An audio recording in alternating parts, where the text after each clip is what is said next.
in there, but the question is going to be, how is Kerry Conklin going to do? It's his first game he's ever started in the NFL. He's been with the Redskins for 4 years. He knows the system, but how is he going to play that system? Like I've always said, the best friend of a quarterback is a good running game.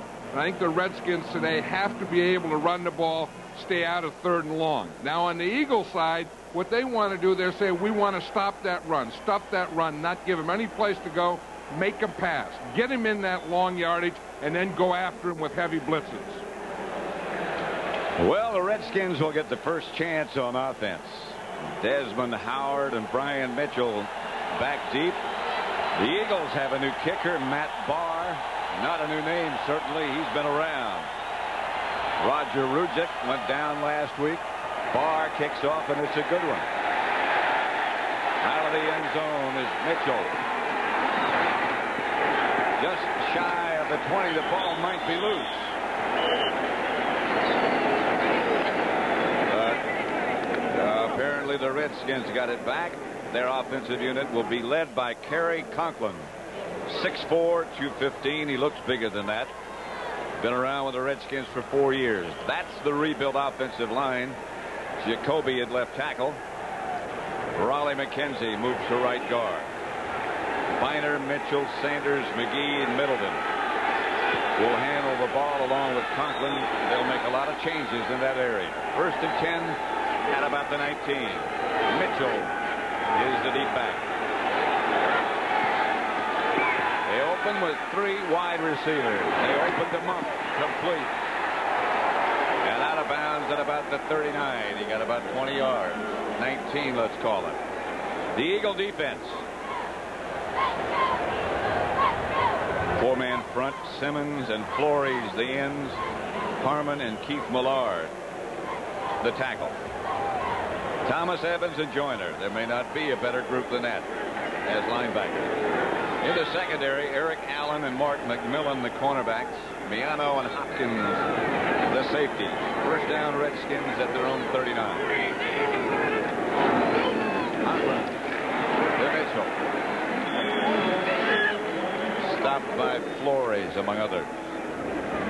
You know, we were talking to Kerry Conklin last night, and the thing he said, I want to get off to a fast start, a good start. So what the Redskins did is they started with 3 wide receivers. That means Art Monk starts the game, and he rolls out to his right on his first play. Conklin does. Who does he look for? The guy that has caught passes in 151 consecutive games, Art Monk. And the guy he said he had worked with more than any other. 2nd and 7. Redskins at their own 41. Conklin slipped down and coming away from the center. The artificial turf still damp in spots. I don't know if that was an artificial turf or if he stepped on one of his offensive linemen. You know, sometimes they get caught up in the center's foot, but that looked like he just took that handoff and just started stumbling. He got turned around sideways, then ended up backwards. That was an ugly start to a play. That may have been a nervous start. 3rd and 11. Middleton, the tight end, lined up on the right side. Sanders moving around, and here is Conklin back to throw it. On the hop, incomplete. They'll have to punt. Well, that was a situation that the Eagles wanted to get him in, and that's where they're going to have the tough problem, that 3rd and long, because that's tough for a guy playing his first NFL game as a starter, but that's tough for any quarterback in this league. By Sikahema is number 22. Gave us both a pair of sunglasses yesterday. Reggie Roby back to punt for Washington.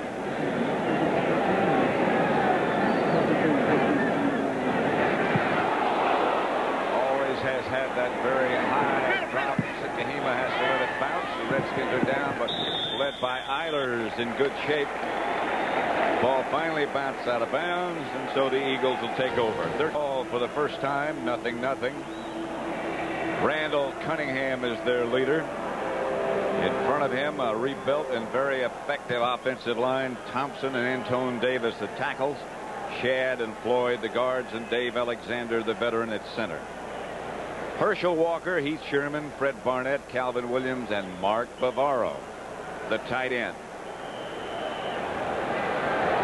We'll see a lot of Vaughn Hebron today. But they begin with Walker and Sherman. Walker is the deep back. Cunningham quickly. Side incomplete, very nearly intercepted by A.J. Johnson. Good play. Wobbly pass. Redskin defense, Collins and Mann suffering from knee problems at the defensive end. The linebackers Coleman, Gabea in the middle, and Carl Banks, the ex-Giant. Darrell Green and A.J. Johnson, the cornerbacks. Edwards and Copeland, the two safeties. Veteran solid secondary. Second down 10. Two tight end setup for the Eagles. Walker. Redskins are there in a hurry, led by Brad Edwards.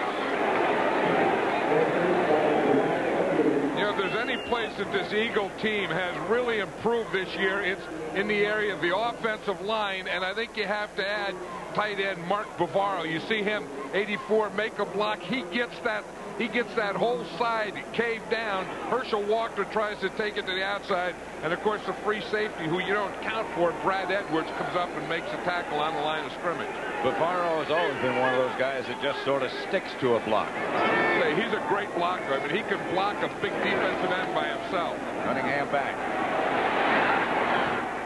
Incomplete. They aren't going to let Mark Bavaro, though, have that middle today. Last week against the Green Bay Packers, Bavaro was open all day in the middle. That time, Bavaro went to the middle. Cunningham was looking for him. They had good coverage on him. Cunningham had to come off to him and go to his second receiver. The nearest Redskin was Alvoid Mays. Desmond Howard back deep for the Redskins. Beagles the punter. Good coverage. Down in a hurry, Otis Smith, number 30 for Philadelphia. That's the result you look for. 12:01 left first. CBS Sports coverage of the National Football League is sponsored by American Honda, who has been making quality cars in America for the past 10 years. Intel, the computer inside. Levi's loose-fitting jeans. And by the American Express card. Don't leave home without it. Veterans Stadium in Philadelphia. Each team has had a possession, both unsuccessful. Neither one able to make a first down. Redskins have it for another shot down. Gary Conklin, the quarterback. Reggie Brooks, the ball carrier, picked up 2 or 3 right side on the old familiar play for the Redskins. You know, last night we were talking to Richie Pettibone. He said that Reggie Brooks, who was their number 2 draft choice, rookie out of Notre Dame, is going to be their featured running back today. In fact, he said he's the first time that they've had a real home run hitter at that position, a guy that anytime he gets his hands on the ball can take it a long way. Has great balance, speed, great legs, all those things. Very compact, but very quick. Monk is in the slot to the right. Now he starts in motion. Familiar sight. Here's Conklin. Incomplete. Intended, I believe, for Middleton. It bounced off him. See, that's the thing, that after you make that 2 or 3 yard run, then you either have to come back with another run to create a third and shorter, or try for a pass to pick it up. Now, when that pass is incomplete, like it was then you're going to end up in that situation that the Redskins don't want to be in, that 3rd and long, and the situation that the Eagles want to put them in. 3rd and 3 or 4, okay. If you're on offense, but not this long. Flag on the play. Pass was incomplete. Penalty markers flying and flying everywhere. The reason you don't want that 3rd and long is that's when the defense can just tee off. They don't worry about the run. They can widen out. Those ends take wide splits. They tee off on you. The linebackers can come. Everyone can just go and all-out rush the quarterback. Tim McGee was the intended receiver. Tom White is the referee. Lined up in the neutral zone, 5 yards, still third down. Somebody lined up in the neutral zone. Yeah, and it's probably, over the years, Keith Millard, number 77, has been that guy who's always tried to get as much of the football as he can. And, of course, the neutral zone is the length of the football. You can't have anything, your head, your hand, any part of your body over the football. But look how Bostic just moves it out a little. That's a street move. Third and a couple.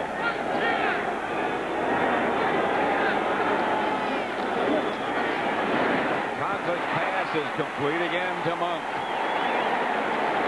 In Eagle territory. They say that Art Monk has been around too long, maybe. Slowed down a little bit.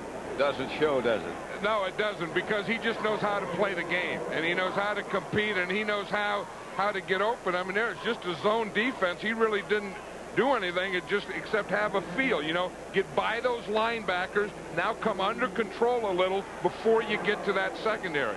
And that's a feel that you get after playing this game for 14 years. There are certain people who never get it. Art Monk is one of those who has that feel that you were talking about. Middleton on the move.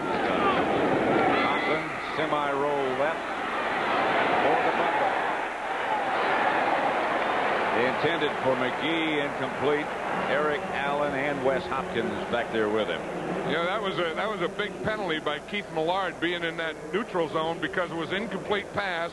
Then it gave him a shorter yardage on third down, and then they picked up the first. And I think that all those things, plus Conklin getting better field position and a little confidence. When you get a guy starting his first game, you can't give him any confidence. And the Eagles defense on that third down play gave him a little confidence. You know, Conklin's been around for 4 years, so the system isn't all that unfamiliar to him. But under game conditions, it is. It's a world of difference. And there it is right there. You just saw it right there. In fact, Richie Pettibone said Mark Rippon is great at audibilizing. He said, I worry about Conklin trying to do that. And that's exactly what happened there. They're moving around, and then he was trying to get an audible. The clock went out on him. He didn't know what to do, and he just had to take a timeout. There's head coach Richie Pettibone. I think this is an NFL record today, Pat. It's the first time it's ever happened where two head coaches named Richie are in a game together. That's never happened before in the history of the league, nor has a guy ever worn a thing like that on his belt in the history of the league as a head coach. We looked it up, and that's true. Right at the line of scrimmage, Clyde Simmons. Yeah, if you look at Richie Pettibone right here, that thing right there, that's his defensive game plan. And then, of course, then if you look at everything he has hooked up to, he has that, then he has a side thing here and that, and then he's connected back here so he can talk to people upside. I mean, he's connected everywhere, and he has everything you ever needed right there hanging on you. If you need it, he got it hanging on him. It's not good if you need to escape, however. 3rd and 16. You have to stay put with that stuff. Conklin back to throw. Incomplete. Covered by Byron Evans. And you're talking about the Eagle linebackers may be the best set of linebackers in the NFL. I agree with that. And one of the things that they do so well is what Byron Evans did there, is they cover, and not only cover the short guys, but they cover deep. Byron Evans and Seth Joyner. Richie Kotite was saying they both could be tight ends if need be. That's the kind of athletes they are. They can cover the tight end. Roby. Kick sails high and deep. This is a dandy. Into the end zone. They'll bring it back to the 20. No score yet at Veterans Stadium in Philadelphia. Washington nothing. Philadelphia nothing. First quarter. Joe Jacoby. When you talk about grizzled veterans, you say, what's a grizzled vet? Guy comes back, he's never seen a football game, and you use the word grizzled veteran. There's a picture of a grizzled veteran. And when they told us Jacoby had to start at left tackle, you said that's not a kid they're putting in there. That's a man. And he is. All captain. Heath Sherman. Stopped by Gouveia.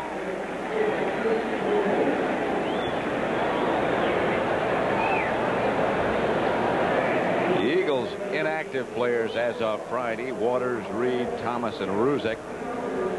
Sunday: Jones, Holmes, Jeter, and McMillan. 2nd and 4.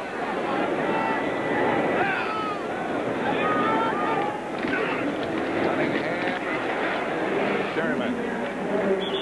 Again by Gouveia. Boy, he makes a lot of tackles. Gouveia, he has a great feel for the game. You know, he's an undersized middle linebacker, but he's just one of those guys that has a great instinct. He reads well, he knows, he feels where the ball is, and you see how he just takes on a block. That was Mike Shad there. He just took him and just pushed him away the way he was going and got right in behind and made that tackle. Got a little assist from Williams, Eric Williams. Here's Cunningham to throw it. Pass complete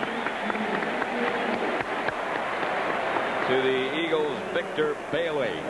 He was the guy that made that big catch last week. In fact, in Green Bay, the Eagles were down 17-10, and Randall Cunningham scrambled, got by Reggie White, launched one about 50 yards to Victor Bailey that tied the score, and they later went on and got a field goal to win it. But this Bailey is going to be a star in this league, I think. One of those guys who just look like they're going to make something happen. 1st and 10. Sherman behind the line of scrimmage by Banks. If you're going to run on that strong side, you better get Carl Banks cut down. You just can't string them out. Watch them as they start to that outside. Now see Banks here. He reads it. He knows they're going. He takes on that block.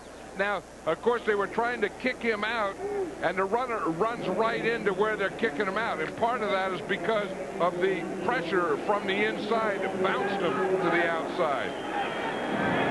Banks played that well. 2nd and 10. Fakes to Sherman. Had a man in his face, had to pull it down. Threw it to Bavaro, complete. You see Shane Collins on that game. He was the guy that was rushing Cunningham. And the thing you teach your defensive lineman, watch number 91, Shane Collins, never leave your feet. See, this is a bootleg. You fake to the backs going one way, come this other way. You see that little fake? Boom, he got Collins up in the air. Just that move there, then that could buy him some time to get to the outside, look for Bavaro in the middle of the field. You especially don't leave your feet if it's Randall Cunningham. Right, and that guy just saw Carl Banks knows that as well as anyone. There is the rookie, Hebron. There is an exciting football player. You talk about a fun guy to watch, a fun guy to talk to, and I bet as a teammate, a fun guy to have on your team, it's this guy, Vaughn Hebron. I mean, he appreciates being here. He loves playing football. He's a little compact guy with great moves. You just saw one of them right there. Number 45, Vaughn Hebron. Again.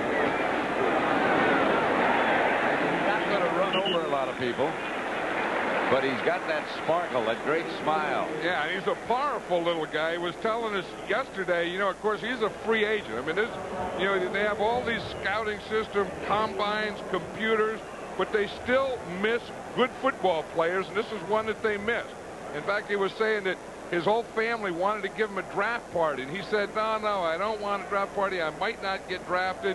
He said they had a party, all the people over there, and he said it was the longest day of his life, that draft day when he didn't get drafted. He said, I was trying to be strong for them, and they were trying to be strong for me. Yeah, and all there was a lot of strength in the room and no draft.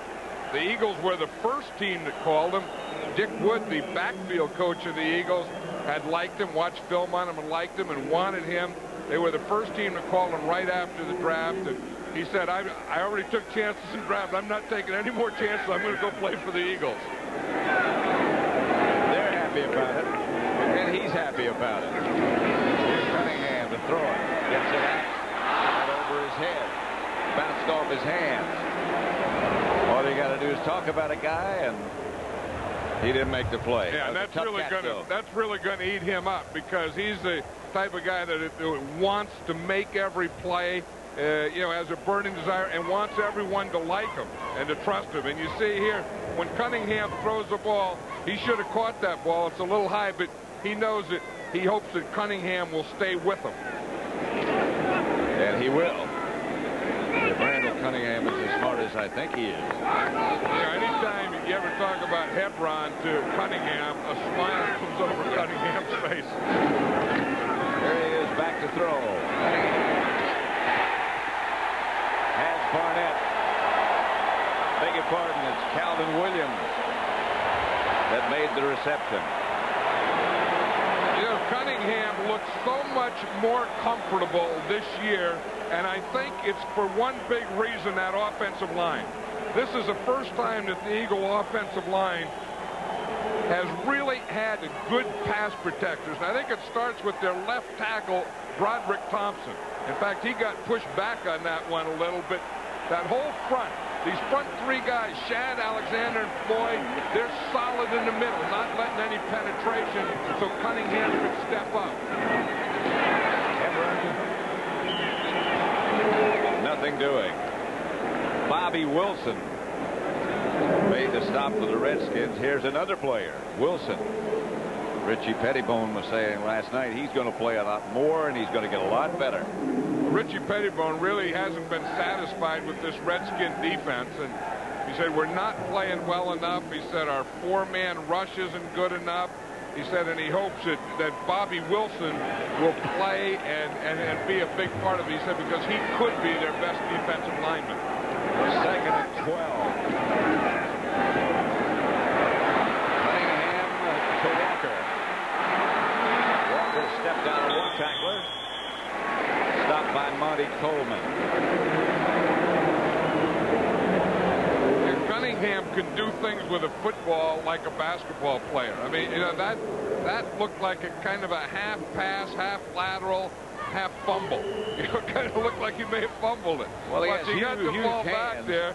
I know, and it's just, I mean, he's kind of bring it back, and then he does this, and then he just throws a little pass to anyone, throws it overhand, underhand, left-footed. Yesterday we were watching him out there. He was kicking field goals. Yeah. He can kick it, throw it, do anything with that ball. Third and 8.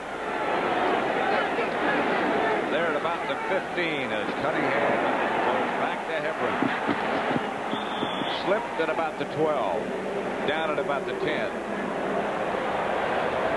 A.J. Johnson made the stop. And that was one that you think on third down you always like to get the ball. I've always believed that you throw the ball beyond the first down marker, because if not you have too much of that where you throw it, you complete it, but you still have to go for the field goal. Matt Barr with Eagles holding.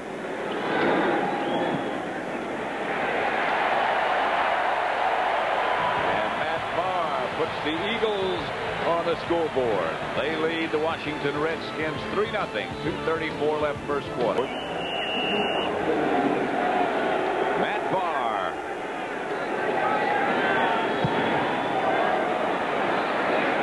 Undercut it a little bit. Brian Mitchell to about the 28 before he's taken down. Well, that should be a kicker term. I never heard of that one before. That was one of the ugliest looking kickoffs I ever heard. You said he undercut it? I'm trying to be kind. That sounds like something you do in a golf tour when a guy comes up short. What do you do? He undercut that shot. He undercut it? I want to look at this. I got to look at this thing in the clicker. I have no idea what an undercut is. I want to see it on a clicker.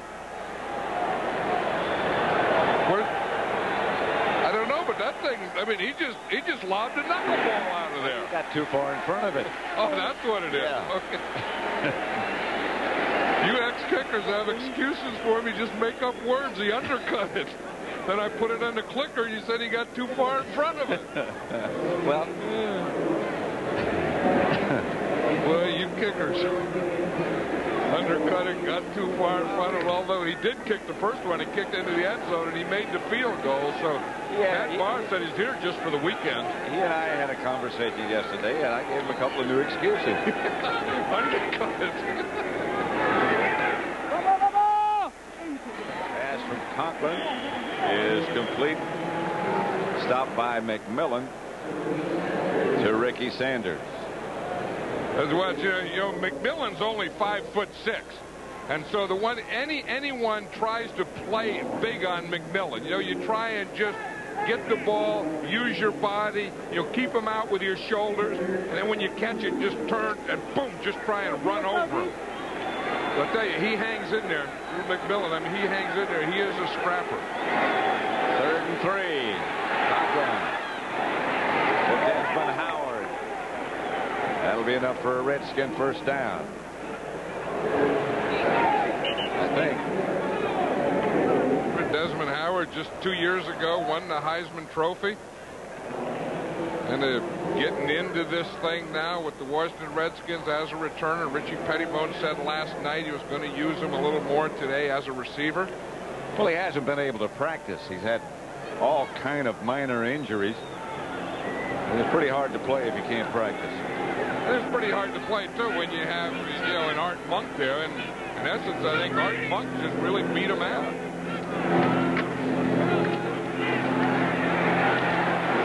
That's Brooks looking for something to happen that didn't happen. I think Reggie Brooks was going to be the surprise for the Eagles today, but it looks like the Eagles were in on the Redskins' game plan. I think that was going to be a big part. They were going to put Reggie Brooks in there, and they expected him to, you know, get some yardage on first down. Again, trying to keep out of those long yardage third down situations. That's the end of the first quarter with the score. Philadelphia 3, Washington nothing. Skins renew their long rivalry. 3-0. The Eagles lead. 2nd and 9. Redskins ball. At their own 45. Conklin to throw it. Pass is intercepted. Rich Miano.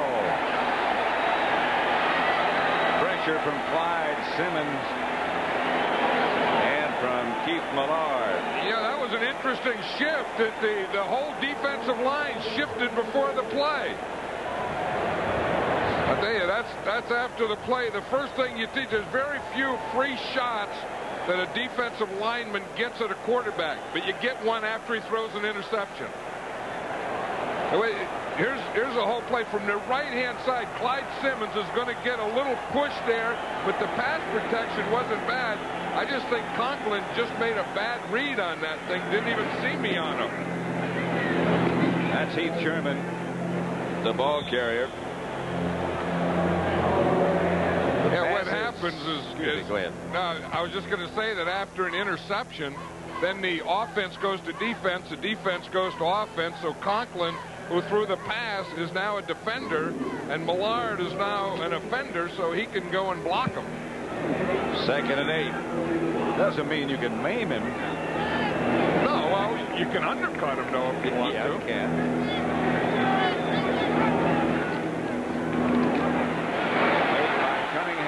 Looks like a called play that is unsuccessful, and Cunningham goes out of bounds.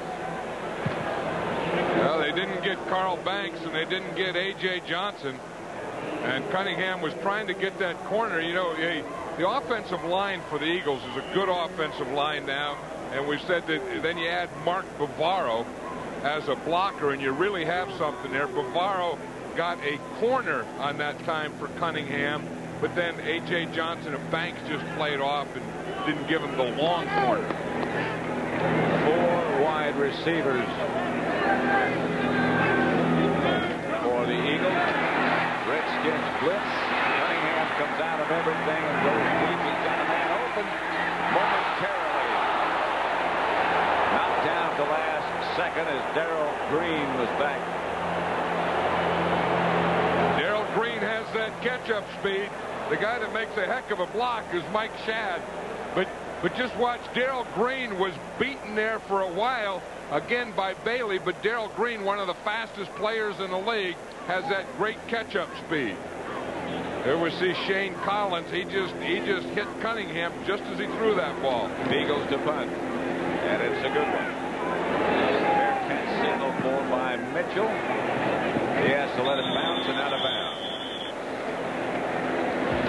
So the Redskins will take over Next week in New Orleans. I think that's always a big game and a great game when the 49ers have to go play the Saints. I think over the years they've always talked about the team that they worry the most about, the team that they dread playing the most, and it's always the Saints in New Orleans. Well, a lot of people say that.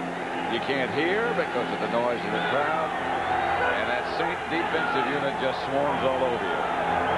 Conklin. First and 10 at the 14. Flag on the play. Brooks broke it momentarily, but penalty markers are down. Stopped by William Frizzell. Conklin has to feel pretty good about that. He throws an interception, they have a turnover, and then the Eagles come right back and they have a turnover.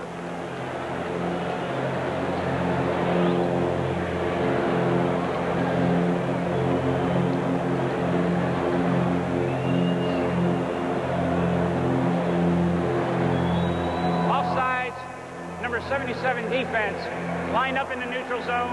The penalty is declined. The result of the play is second down and short. That again is Millard. As John Madden was saying before, he takes as much as he can get.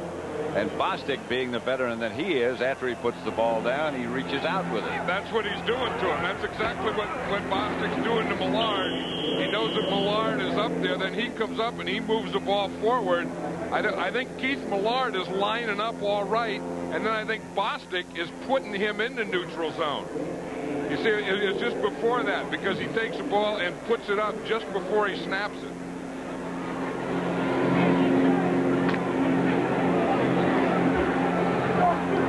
First down, Redskins by Brooks.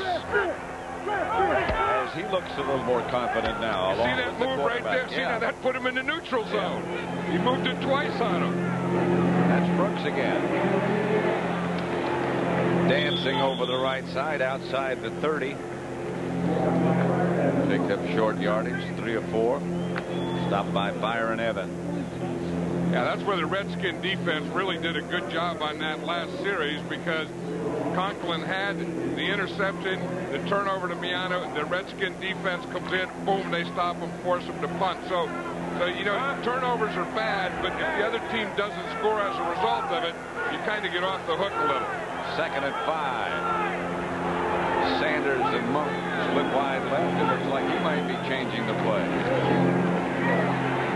Going deep, and the man open is McGee. And McGee gets it deep into Eagle territory. That, I believe, was an audible. And I'll tell you, it was a heck of an audible, because he looks out there and he sees McGee out here, and somehow he must know that this is man coverage, because he's going to throw the up out there. Now, I'm not exactly sure why he does it, but it's a broken coverage, and how he knew they were going to break that coverage, I have no idea, because the coverage was broken. The rotation came after the audible, but the audible was perfect for the mistake that the Eagle defense made. He saw something, because Frizzell and McMillan both were up short. Now whatever he sees, he doesn't like, so Conklin calls a timeout and heads for the sideline. In Philadelphia, first and 10 Redskins at the Eagle 34. McGee fakes motion.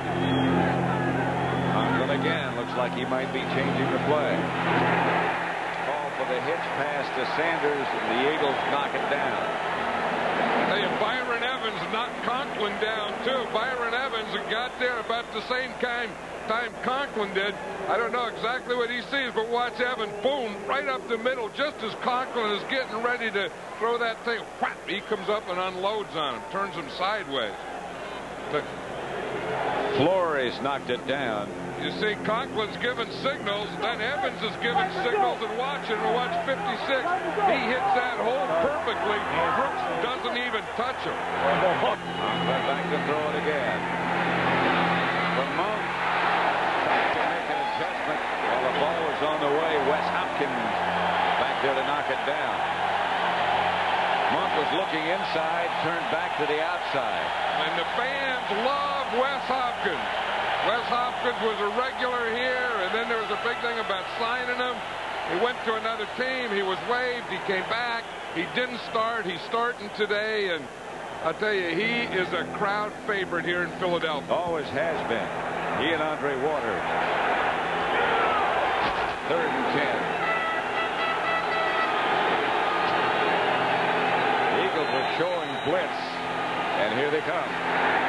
He had the perfect play called for it, a screen pass to Biner.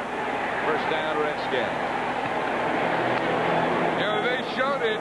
The Redskins were really expecting it. When we talked to Kerry Conklin last night, he was saying that he expects to get blitzed. Now, here's going to be the screen. There's only one man back. He stops there. You let the rush come. Then you just throw it out there to him. You see, now he's going to get the big blitz. He gets the blitz. He feels it. You let the blitzer get by. Now, if we can stop it now, you can see that all the defense is behind him. You get the ball out here, and you're going to get the first down. You let all those rushers come. You invite them to you, and then you just dump the ball out to your back who gets the first down. One of the Eagles down on the play after that screen pass and first down for the Redskins. Four is Leonard Renfro, the injured Eagle, on that last play. He's out and limping to the bench. Redskins first down at the Eagle 21. Again, the Eagles show blitz. This is Brooks to the 20. Picked up a couple.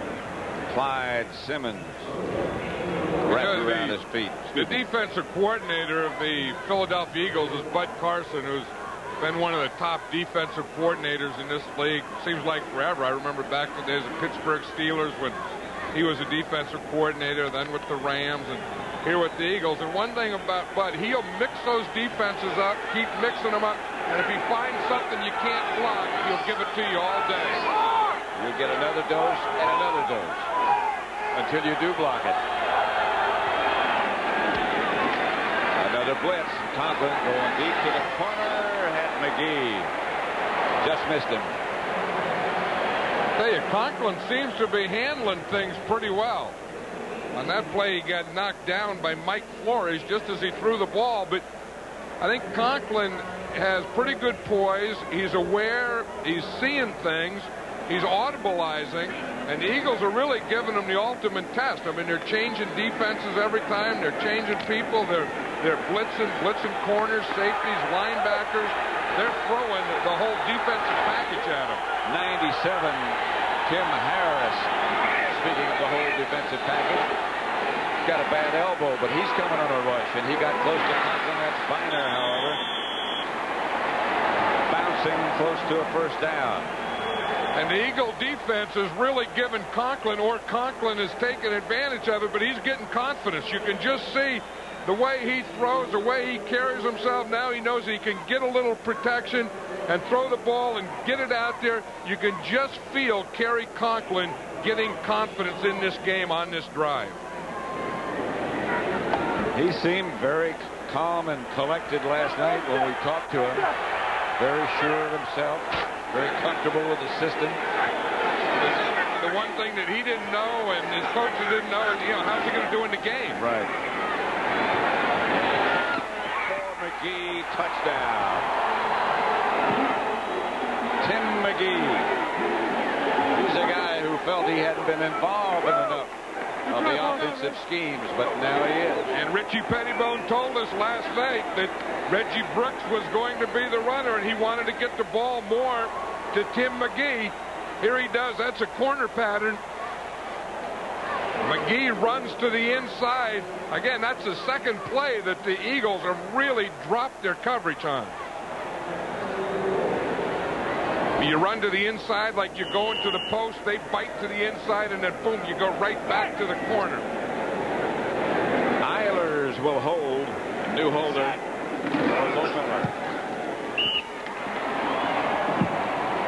7-3. Redskins lead it. 9:16 left to play in the first half. Washington up by 4 points. Touchdown, McGee. And here's a pattern he runs. You see him here. Here's Mark McMillan. He's going to come up and go like he's going to the post, and then he's going to go back to the corner. That's called a corner route or a post corner. But you watch, when he comes in and he fakes right there into the post, we can stop it right there. You can see that McMillan fell down when he gave him that post move. Lohmiller's kick deep into the end zone. Down by Seidner. Leonard Renfro, the injured Eagle a few moments ago, has a bad back, bruised back. Should be able to be back in the lineup very shortly. Here's how he got hurt.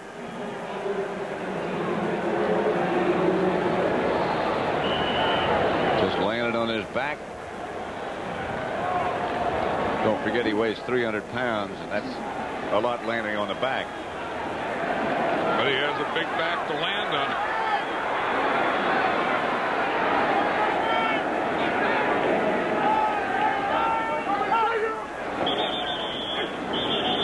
Whistle as the play gets underway.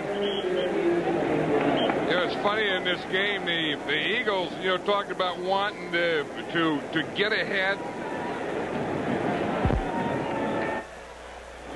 You know, wanting to keep Washington in long yardage situations, make the Redskins play uphill. The Redskins didn't want to do that, and they've been able to stay out of that. They've been able to stay out of long yardage situations. They've been successful in picking up third downs, and now they have the lead. Washington has the edge in total offense, 137 yards the Redskins have picked up, 72 for Philadelphia. First and 15. Hebron is back in the backfield for the Eagles. Cunningham for Herschel Walker. First down. Walker out of the backfield, really handling a role that he had when he was way back in Dallas when he was doing everything. And Cunningham, he just sees him. He sees Kurt Gouveia on him, 54, and he just lobs it in there. He wasn't throwing it as much to Herschel as he was throwing it over Gouveia's head. You see, he's watching all the way. He sees Gouveia. He knows that Herschel can get behind him. And he just lobs it right over number 54 and right into Herschel Walker's hands. Because he knew once Herschel Walker got by Kurt Gouveia that there was going to be an opening there before he got to the safety. That's Monty Coleman, number 51, the veteran Redskin linebacker. That's a tough situation because Monty Coleman was playing for the injured Andre Collins. You can see right there, Mark Bavaro was on the ground, and as he was going down, he just cut Monty Coleman. I don't even think Monty Coleman saw Mark Bavaro down there. Just tripped over him.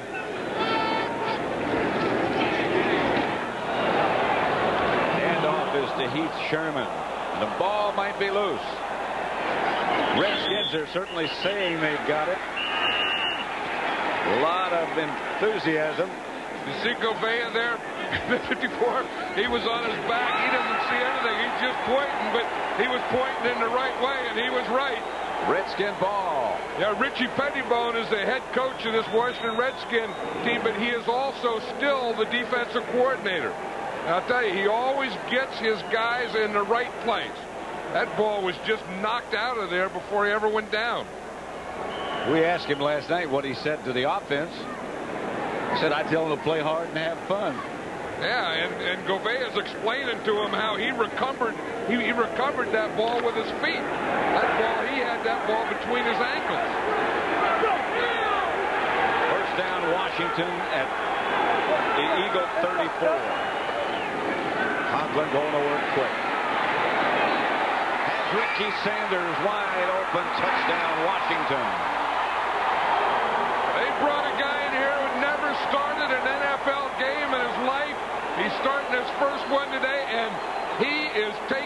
this game, and the Eagles are giving him a heck of a lot of confidence. We'll just watch. Sanders is just going to come across the field. We see it starts off with a little play fake, the counter tray. We can stop it right here. We see that holds everything here. That play action holds everything. Here's Sanders here. See, he was able to come across the field, get in behind him. Conklin sees it, holds him, throws a perfect pass in there to Ricky Sanders. Everyone up front was held so Sanders could get in behind him. Lohmiller's extra point is good, so it's 14-3. Boy, you're right. That play fake is what really opened up the middle of the field. And it was that counter tray, you know, the one where they pull the guard and tackle, and the Redskins run that so much that the minute you see that, everyone wants to hit it. See, if we look at the play action fake, and you see once this front group sees this, they're all going to start move. See, you give them a little motion, they get a little adjustment. Now you watch the guard pull to the left and the back go in there. That held everyone because they see the pull, they see the fake to the running back, they all jump on it, and Sanders just sneaks in behind them. Well, they've been looking at that play so long. The Redskins run it better perhaps than anyone else. Going back to John Riggins, it's something you just have to respect if you're on defense. Ricky Sanders explaining his move, and all his move was that he just ran across the field. Richie Pettibone is looking at that thing. Now, he has every defense there that he could possibly have. Now, he has 2 sheets of it. Whoa. Now Larry Peccatello is upside, and he has the same thing. See, now when you get it tangled up, you got some problems with it. Looks like a kite or something. I'll tell you, I don't know who dresses him, though. I mean, does he put all that stuff on himself, or do you think he needs some help doing all that? Whoever it is a very good friend.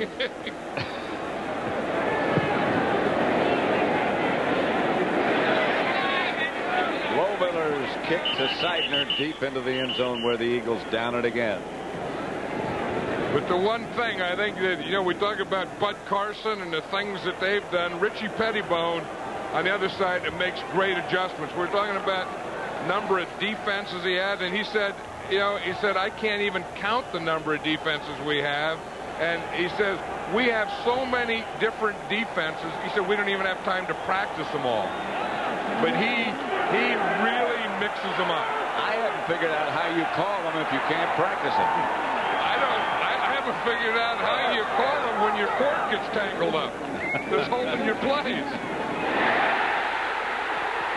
Calvin Williams off to the races from Cunningham.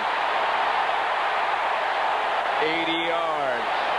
No flags, and the Eagles bite right back. That's the way they answer him. We're talking about adjustments. That wasn't a good Redskin defensive adjustment.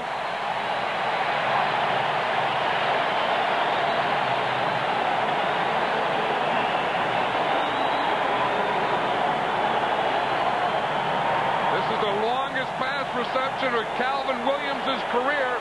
You see, it was just man-to-man on A.J. Johnson. He got away from Johnson. The safety was up, and he just outran everyone. For the extra point. And it's 14-10. Things happen in a hurry. Cunningham is 7 out of 11. That one touchdown to Calvin Williams and 150 yards. Told you it was a good day in Philadelphia. Well, they start off there, and you start off with the crabs and the clams, and you got the seafood, and then you got the chicken, and you got the meat, and then the flowers. I don't know. At an Eagle Redskin game, you can bring the whole kitchen, but never bring flowers. If you're going to bring something like this, a whole big old pig. Look at that, the whole thing on his head. You got to chop this part off. I don't think you eat that part. You just eat this part. Holy moly, someone brought a whole pig. I think that pig's too big for the grill. Oh, that's something. That was quick striking, though, too. I mean, we went right from a 80-yard touchdown reception by Calvin Williams to a whole pig in the parking lot. He looked done. He was ready to eat.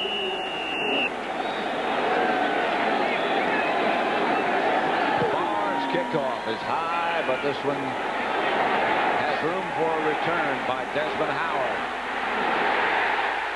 Down in a hurry. The Eagles coverage led by Seidner. Jeff Seidner got so excited he darn near hurt himself. Did you see him? Yeah, he's still excited. He's one of the good special teams players. He's just a little guy, but he's one of those guys that is always one of the first guys down there, and once he gets down there, he makes a pretty good tackle. Looked like Desmond Howard was going down, but Seidner just gave everything he had to get him. First and 10 Redskins at their own 13, and the crowd has gotten very loud. We got a football game here.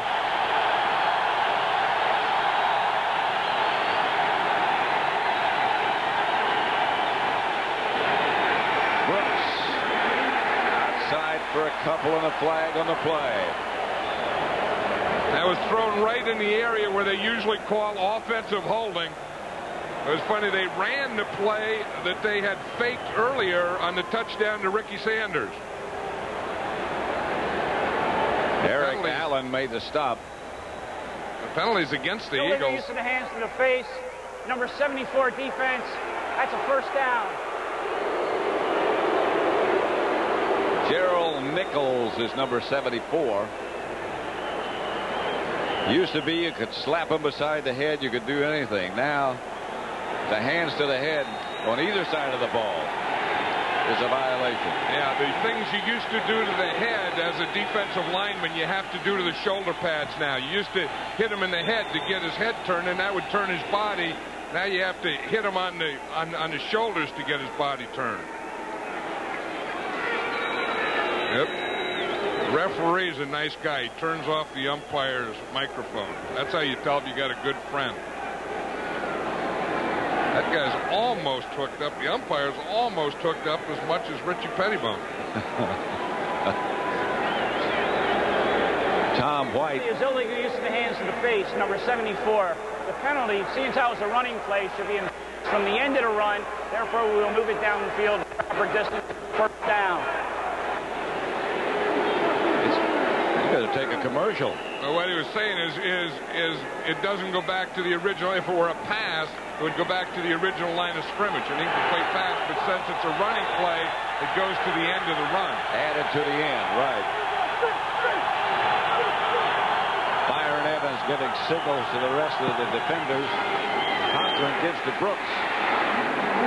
Brooks spins outside the 30, almost to the 30-yard line. You know, when we were talking to Richie Pettibone last night, I think if there was any offensive player that he was really excited about, it was Reggie Brooks. You know, and he thought that, you know, that they have had the big guys, they've had the Riggs, they've had the Riggins, the big, powerful guys at running back, but they've never had that guy with the quickness that could take something like this and instead of making 5 or 6 yards, maybe come out of that pile and boom, you know, hit a home run out of it. Here he is again. Cut down by Wes Hopkins. Tell you one thing they do on this level a little better than they do in college is tackle. And when you get a guy like Wes Hopkins, he's one of the best tackling safeties in football. He's one of the best tackling safeties I think that ever played. Remember when they used to have Hopkins and Andre Waters back there? They were darn near like 2 extra linebackers in there. Waters is out. Brian Mitchell has replaced him now. James Jenkins in front of Mitchell. Outside intended for Jim Riggs, who is of the 3 tight ends the best pass receiver. He was open. He was wide open, and that's what Richie Pettibone's thinking. And he had hit that. It was 3rd and short. They had their short yardage package in. They went to fake. Riggs was wide open. There was no one around him. If he could run at all, and he probably couldn't run that far, but he could have ran that thing for a touchdown. There was no one around him. Reggie Roby. That's by Sikahema. That's why he gave us those sunglasses yesterday, because he wears them during the game. Roby hits another good one.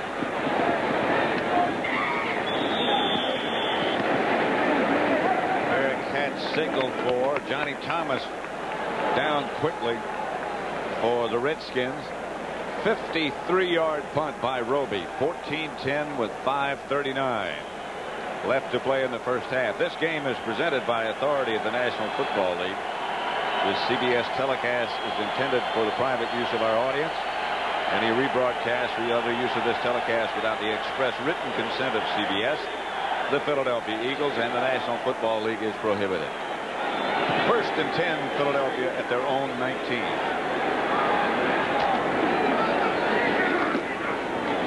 Hebron. 2 or 3. You know, it seems like every time the Eagles and the Redskins play, it's a running game, it's a big play game, it's a very physical game, and the fourth thing is it usually goes right down to the end. Remember, we did the game here last year, in the last play of the game, Mark Rippon threw a pass, Eric Allen came in and knocked it down, and the game was over. Always seems like when they play here that these guys are always going to play competitive, close game, and I have the feeling we're going to have one like that today. That's Walker in motion. He was for a while. Came to a stop outside Hebron. He is going to be hit short of a first down by about 2 yards. Carl Banks was the first Redskin there, along with Gouveia.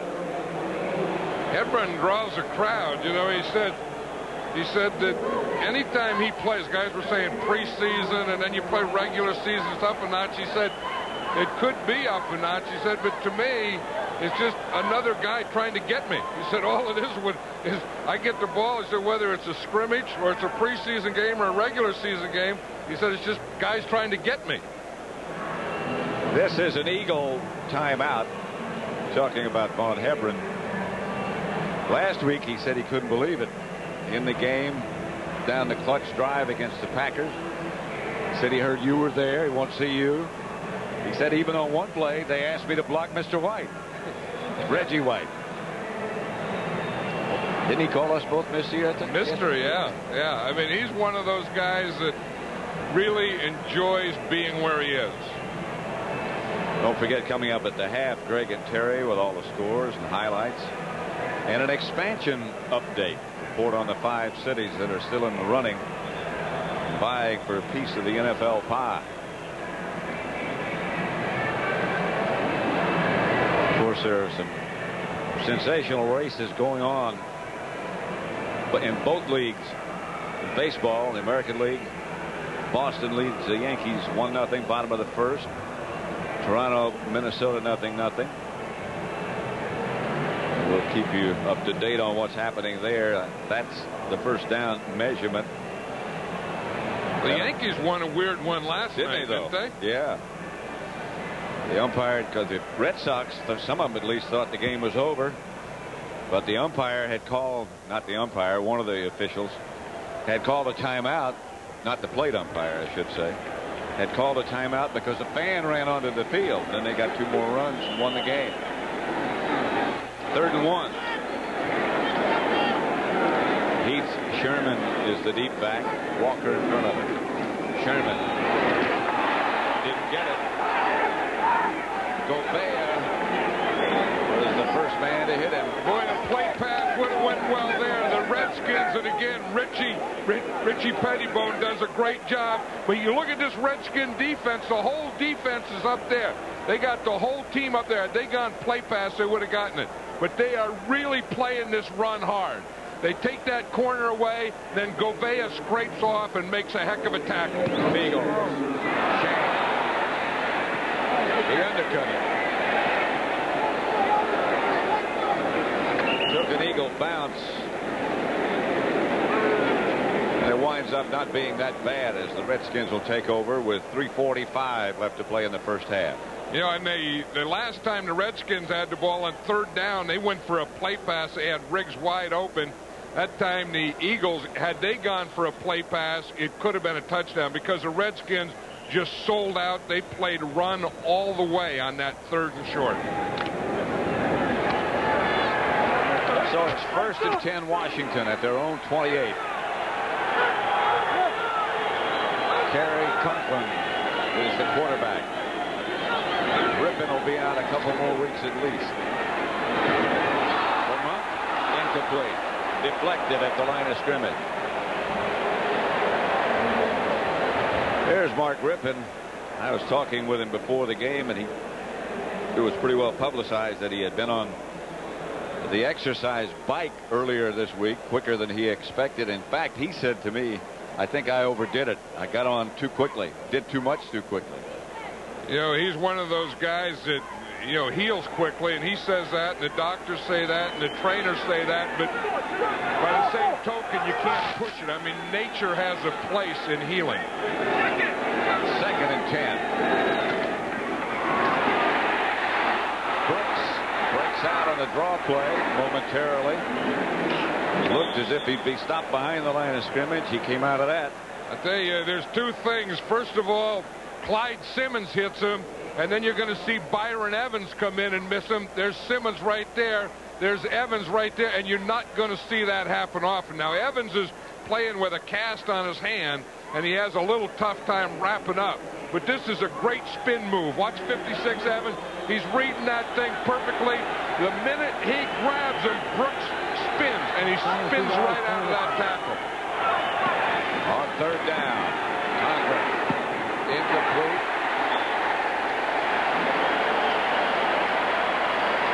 He was under pressure. Rich Biano was the defender. A good rush. I'll tell you, Gerald Nichols knocks him down. Watch 74. He's coming around on a twist straight up the middle. Boom, and he hits him and throws him down just as he throws the ball. And I'll tell you, in those last couple of Conklin passes, they're getting closer and closer to an interception. Again, Sikahema back for Philadelphia. And Reggie Roby, who's had a good day punting.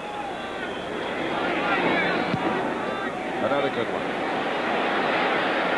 Chases Sikahema and backside inside the 10. Gets it out to about the 19 before he's taken down by Pat Eilers.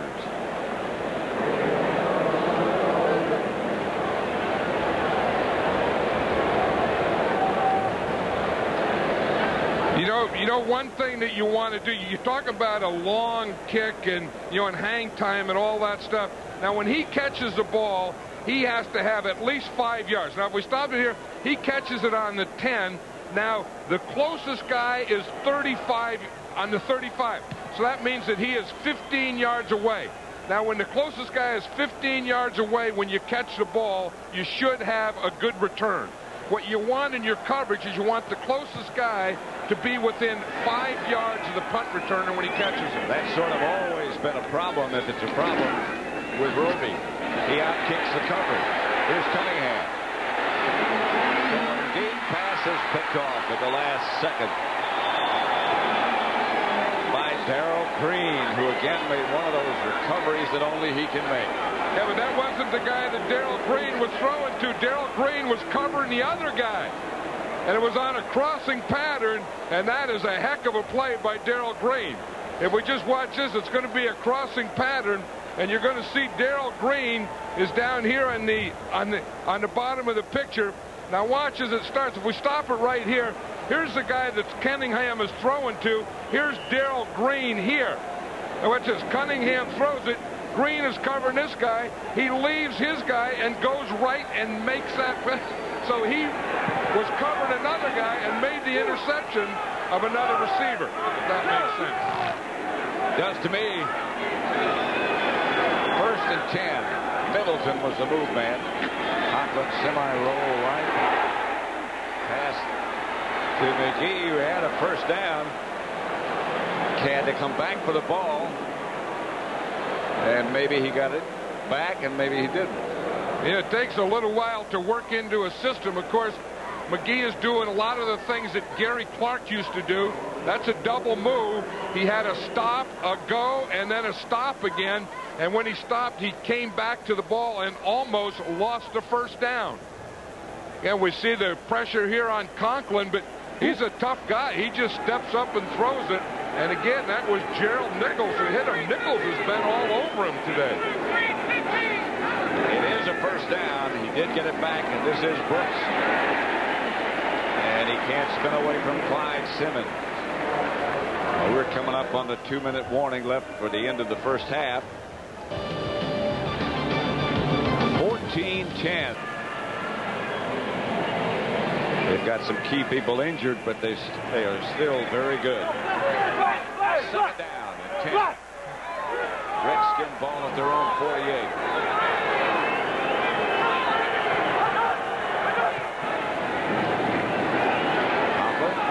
Middleton, incomplete. You know, Gerald Nichols has been making a lot of plays playing inside there. He's been playing in there with Millard, and he's been playing in there with Renfro. I don't know exactly what happened to Andy Harmon, but when we were talking to Rich Kotite yesterday, he thought that Andy Harmon was playing as well or better than any of his defensive linemen. He said he was the best penetrator, played always on the other side of the line of scrimmage. Third down. Conklin has the ball knocked out of his hands. His arm had started forward. They'll say it's an incomplete pass. So we'll see Roby again. Clyde Simmons put the heat on Conklin this time. See, Simmons is playing, usually he plays the right end. That time he came from the left end. He lined up over on Ed Simmons' side. And that's what they're doing some with Simmons today. They're moving, Clyde Simmons, they're moving him from right end to left end and back to left end, back and forth. Roby averaging 50 yards. Sikahema back deep again.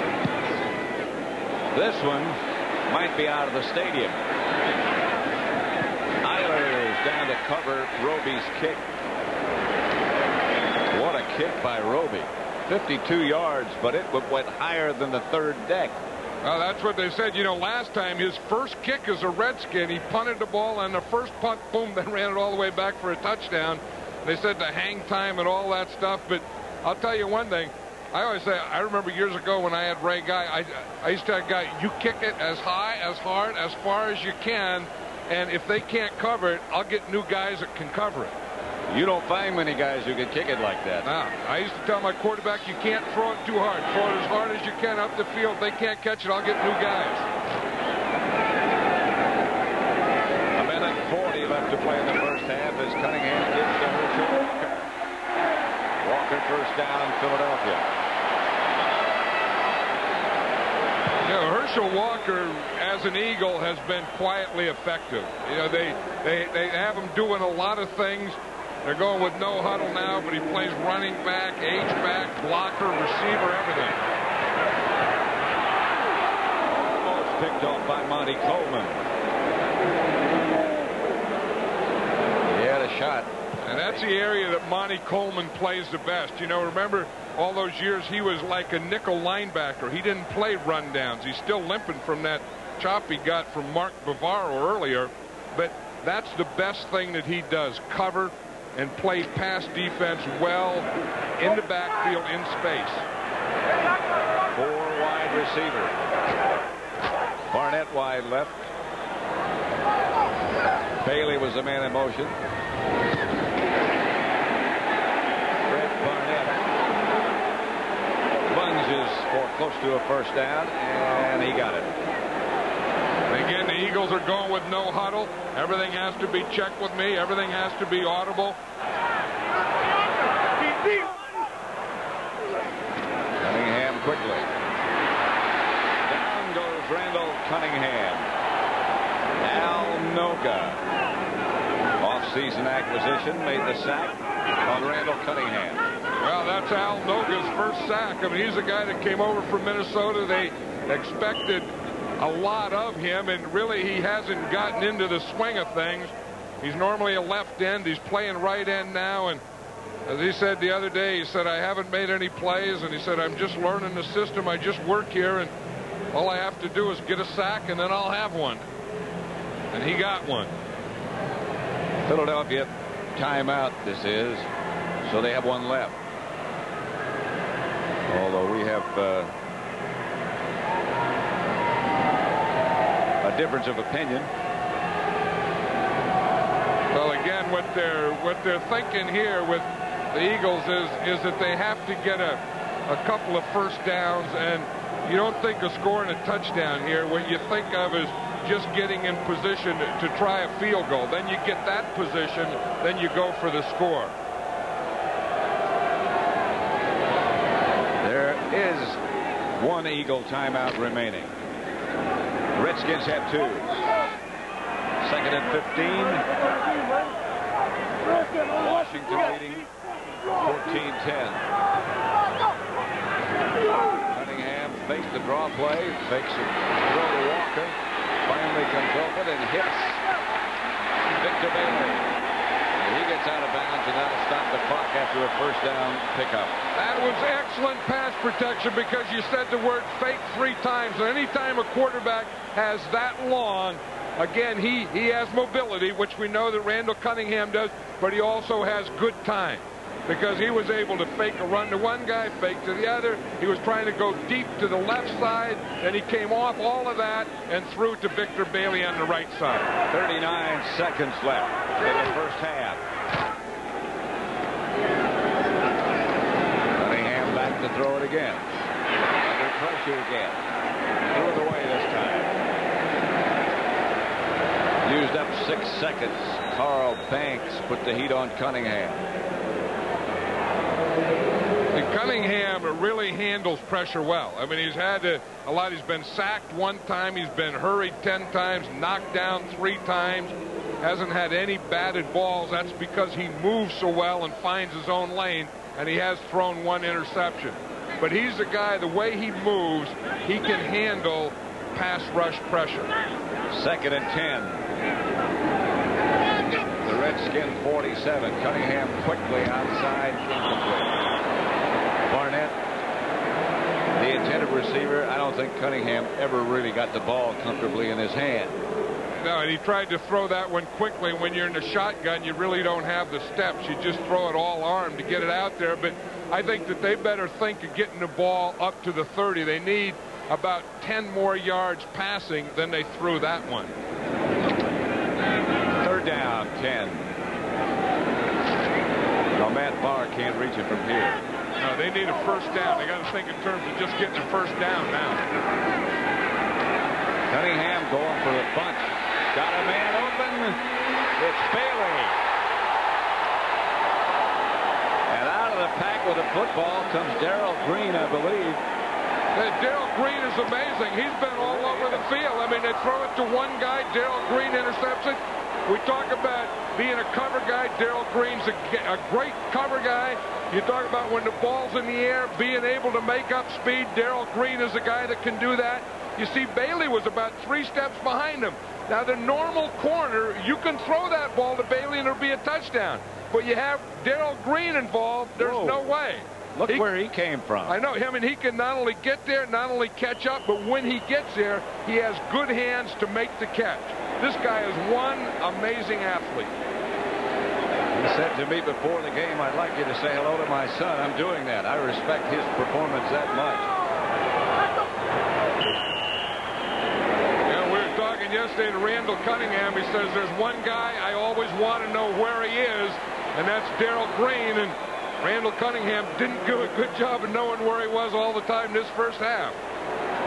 And that's the end of the first half. With the score, the Redskins 14, the Eagles 10. CBS Sports coverage of the National Football League is sponsored by the new Dodge, a division of the Chrysler Corporation. GE Appliances, we bring good things to life. Old Spice High Endurance for long-lasting odor protection demand. Toyota, I love what you do for me. AT&T, we help put your world within reach. Citibank, MasterCard, and Visa. Make sure your card says Citibank. And by Xerox, the document company.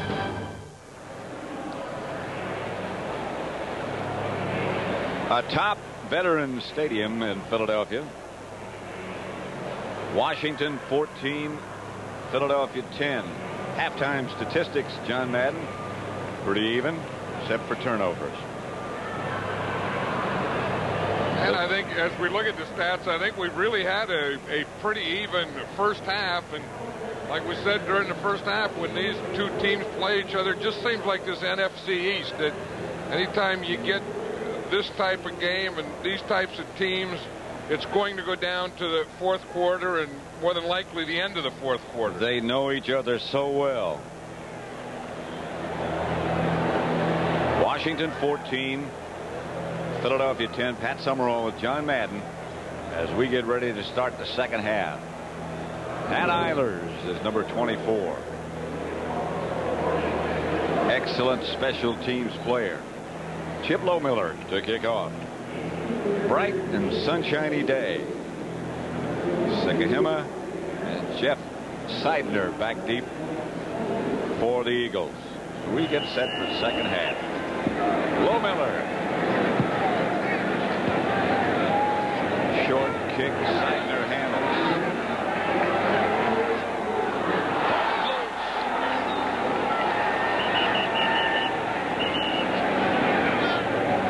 The scramble underneath. Redskins again say they've got it. And they're right. They do have it. Seidner's trying to say that he was down, but it looks like just as he gets hit, right there he runs in half to a Redskin, half to his own guy. He wasn't down. That ball was knocked out of there before he went down, and then he couldn't get to it. James Jenkins is the man who hit him. First down, Washington. That's the fourth Eagle turnover. They will kid you. Yeah, Seidner didn't. He was trying to get that, but it was a good play by Jenkins. He made the hit, and then kept Seidner from getting back to the ball. Now there's a penalty marker down on the play, John. And I'm not sure exactly if the Redskins had the ball or not. Play is over. We have unsportsmanlike conduct on number 85. Goal down. Unsportsmanlike conduct on Seidner. Maybe language? Well, yeah, that was a double dip. I mean, he was a guy that was hit, fumbled, and then he had something to say about it. He got in an argument. We saw him as he was getting up. He was arguing about it. I don't know exactly what, because he wasn't down. I mean, the ball came out before he went down. He didn't recover it. That's the kind of penalty that will find you new employment. First and 10 Redskins at the Eagle 10. Conklin back to throw early. Down to the 6 is Brian Mitchell. That was one of those things where the defensive end had to come off in coverage, and Mitchell just got by Clyde Simmons. Clyde Simmons was the defensive end on that side. Mitchell was running a flat pattern, and he just got by Simmons, and Conklin threw it out there to him.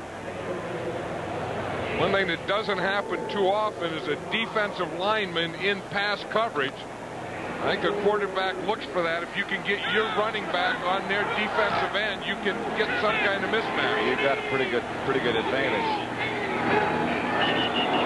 Mitchell flag on the play. This is Brooks. I'm sorry.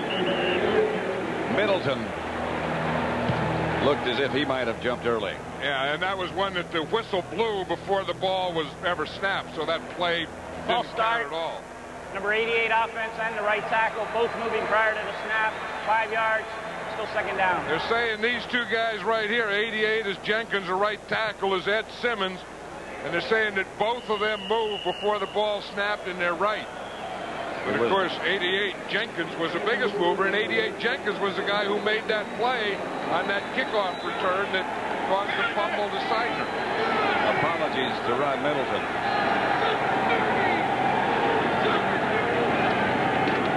Conklin to throw it. To McGee to about the 2. All right, everybody up. Knocked out by Ben Smith. I'll take it. I think they put Ben Smith in there for Mark McMillan because he's a bigger, stronger guy and probably a stronger tackler. And, you know, that's a play that they probably thought they could do to McMillan. You know, just throw the ball out there and bully him into the end zone. Ben Smith has been injured for a couple years, was a starting corner, is coming back, and they use him in these situations where they need his strength. Mitchell is the lone setback. They need a little bit over a yard.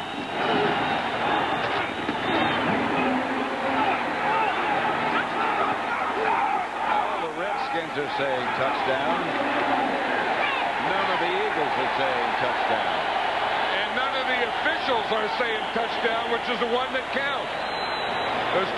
The two officials that are on the line are the ones that call it.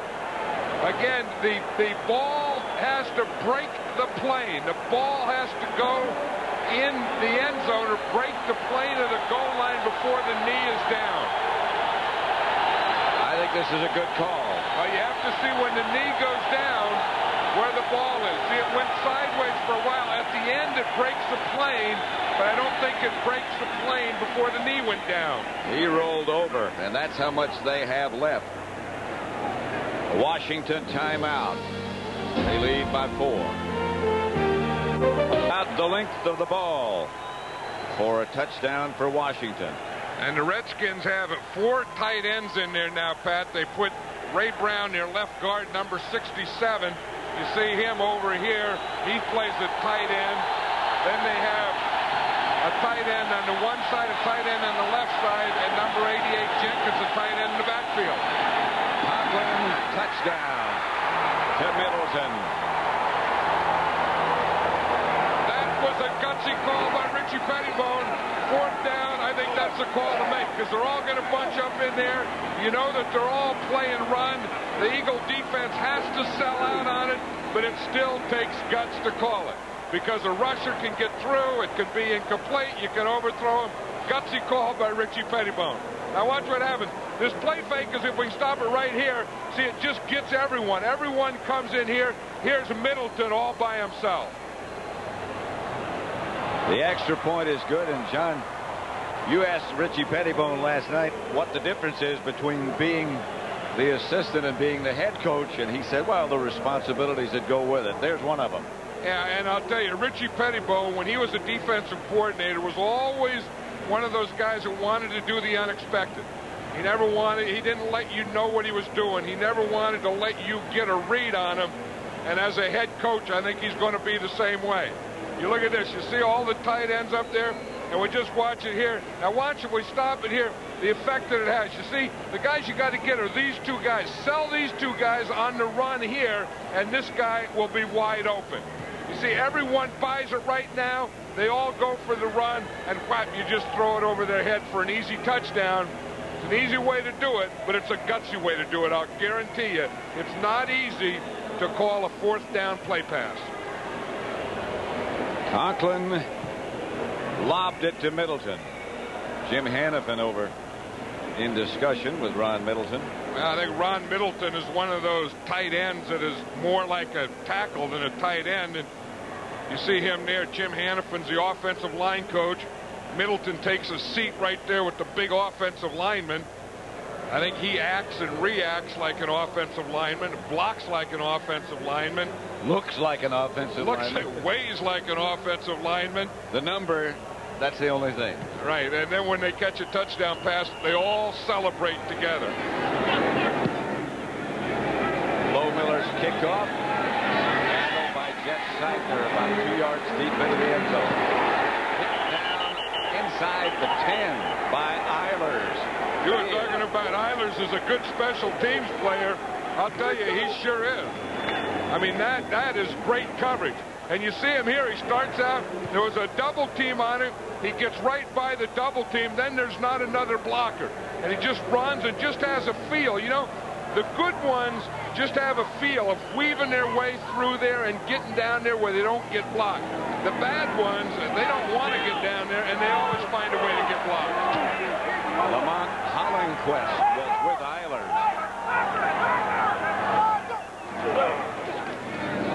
Cunningham to Walker. Right side for a couple. You know, Carl Banks is playing a steady game Really over there is. at that outside linebacker. You know, he's not a flashy guy. And, you know, he's not the blitzing type linebacker. He's not the guy that's going to make the big hits or be all over. But he's a very solid guy. And he knows how to play the tight end. He knows how to play the combination blocks of the tackle, tight end, on guard, off guard, back. All those combinations. Read them well, play them well, always solid. You don't run laterally when Carl Banks is on the side you're trying to run to. Here's Cunningham quickly. Brett Barnett took the hit from Darrell Green. I don't know where Darrell Green, he looks like a new man. I mean, Darrell Green, you know, when he first came in the league, they thought he was too small. He's been in the league 11 years, and he's playing today like he just got here. I mean, he made in the first half 2 of the greatest interceptions that I've ever seen, and here he's making a hit. I don't remember Darrell Green ever hitting like this. He's hitting like some fierce linebacker. They may have to rule him right out of this league. This guy's dangerous out there. And he's been playing a long time. Cunningham on a check with me takes too much time to check with me. You know, they changed that clock. They used to have 45 seconds. Offense, 5 yards, still first down. They used to have 45 seconds between plays. Now they have the 40-second clock. And he was trying to audibilize, and he looked up there at the clock, and he just didn't have time to get the audible end of play in. And that 5 seconds does make it tough to audibilize if you don't get a play in early. 1st and 15. Here's Randall back to throw it. Well, maybe not. Cunningham looking to get out of bounds, doesn't make that trip successfully, and goes down after he picked up about 3, stopped by Darrell Green. I'll tell you one thing that this Redskin defense has done is they have taken the aggressiveness. They are the aggressor, and in doing so and becoming the aggressor, they've taken the aggression out of the Eagle offense. So the Eagle offense has to get it back because they are not playing aggressively now. Cunningham is not playing aggressively. He's not running aggressively. The aggressive players out there right now are the Washington Redskins. 2nd and 13.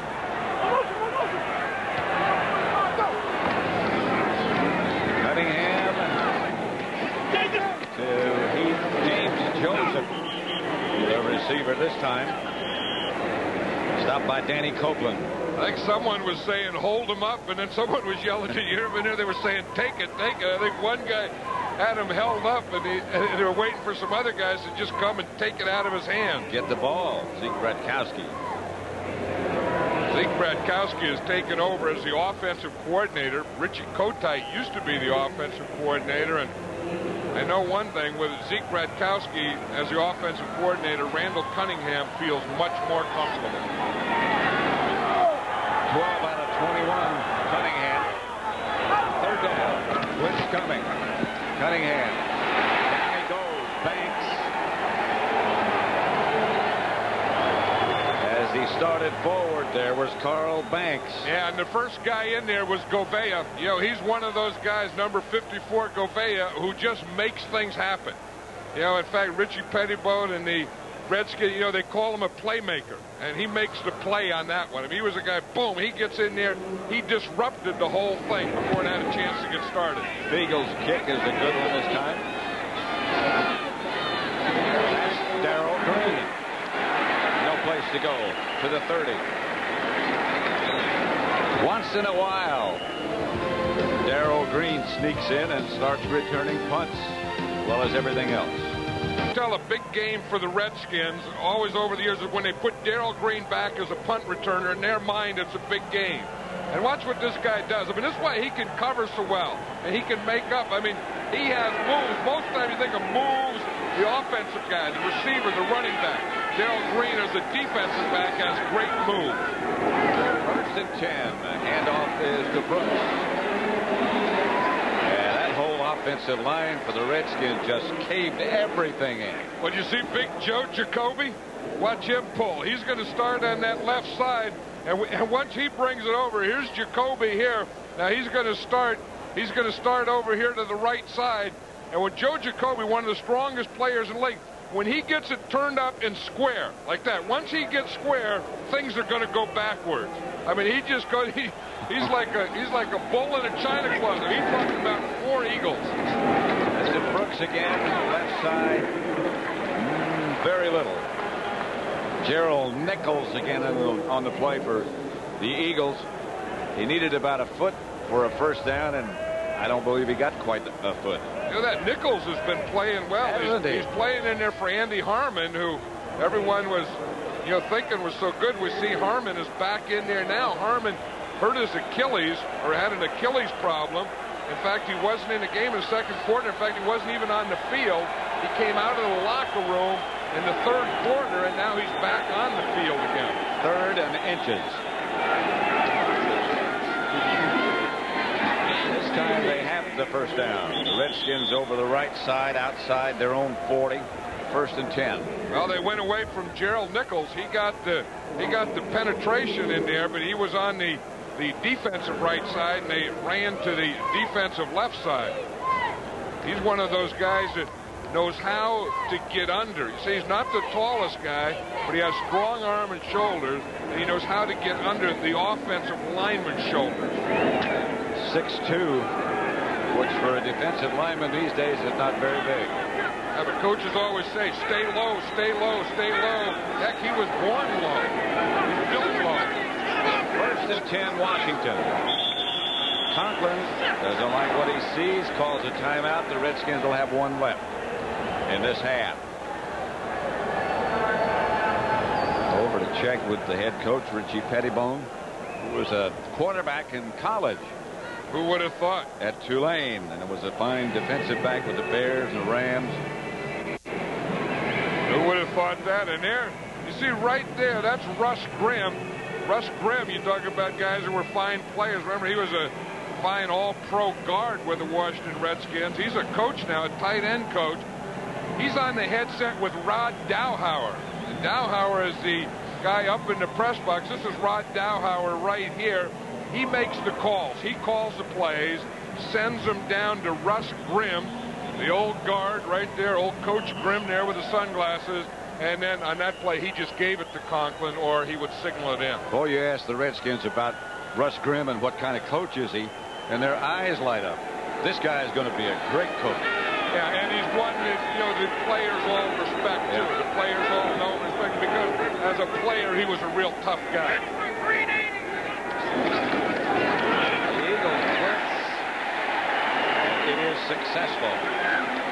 Brian Mitchell was the ball carrier.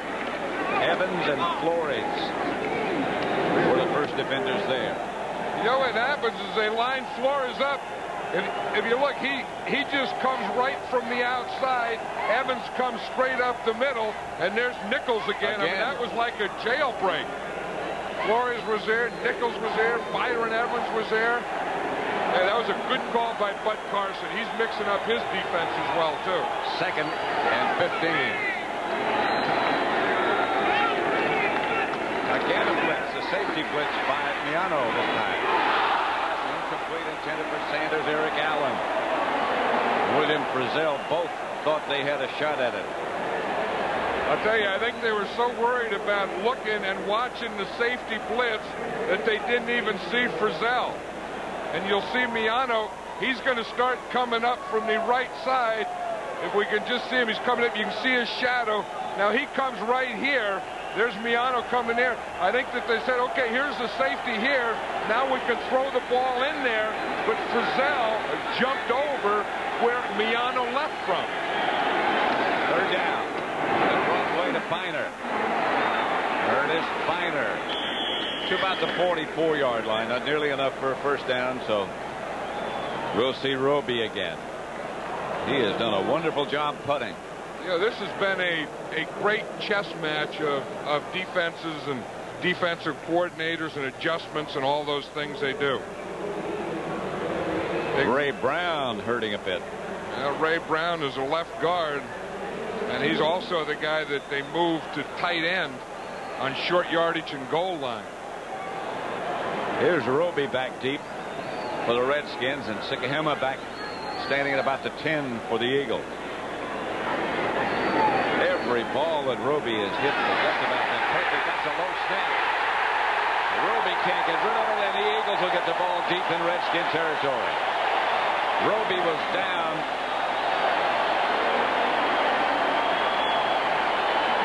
Guy Bingham. The ball bounced back to Roby, and he couldn't get rid of White Sox battle for their divisional crown. This all follows Baseball 93 here on CBS. Right now, Football 93 on CBS.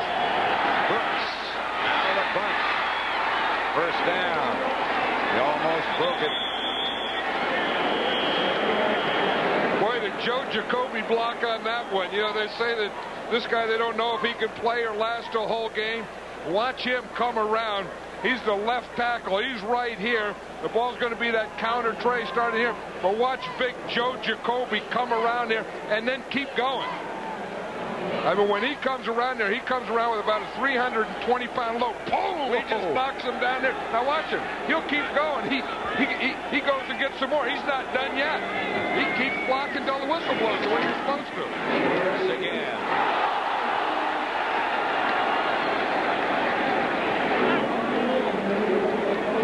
Lost the ball momentarily. Miano hit him. Middleton came up with it. I'll tell you, Jacoby is playing well out there. Really, you know, I was talking to Matt Millen once, who used to play for the Redskins with Jacoby, and he said he's played, you know, Matt played for the Raiders, he played for the 49ers, he played for the Redskins. He said Joe Jacoby was the strongest man that he'd ever met in his life. He said his upper body strength was amazing. 6'7" and 315 pounds. And he's not bad. No, and that's like 315 natural pounds. Pass to Monk. Right now for an NFL update, let's send you back to our studios in New York. All right, Pat, at the Meadowlands, Jim Everett, the first touchdown of the day for the Rams, 51 yards to Flipper Anderson, who rolls into the end zone. It's a 20-10 lead for the Giants over the Rams in the fourth quarter. Pat and John, back to you. Back at Veterans Stadium, it's 21-10 Redskins over the Eagles. Third down and about 4.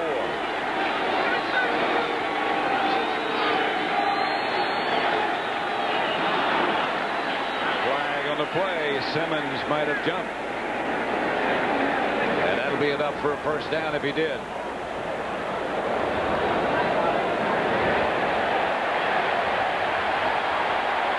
They might be saying that Conklin pulled him off. False start. False start. The quarterback with a head bob. Yep. 5 yards. Still third down. Now watch, you know, the thing is, his head did bob, and then Double you see, bob. yeah, Flores jumps off sides up here. You just watch, see Flores is up there, and he sees that double head bob. He jumps off sides and gets in the neutral zone. I don't know that he reacted to that head bob, though. I bet he reacted to the call, to the cadence, to the, you know, to the hard count more than that head bob. 3rd and 9.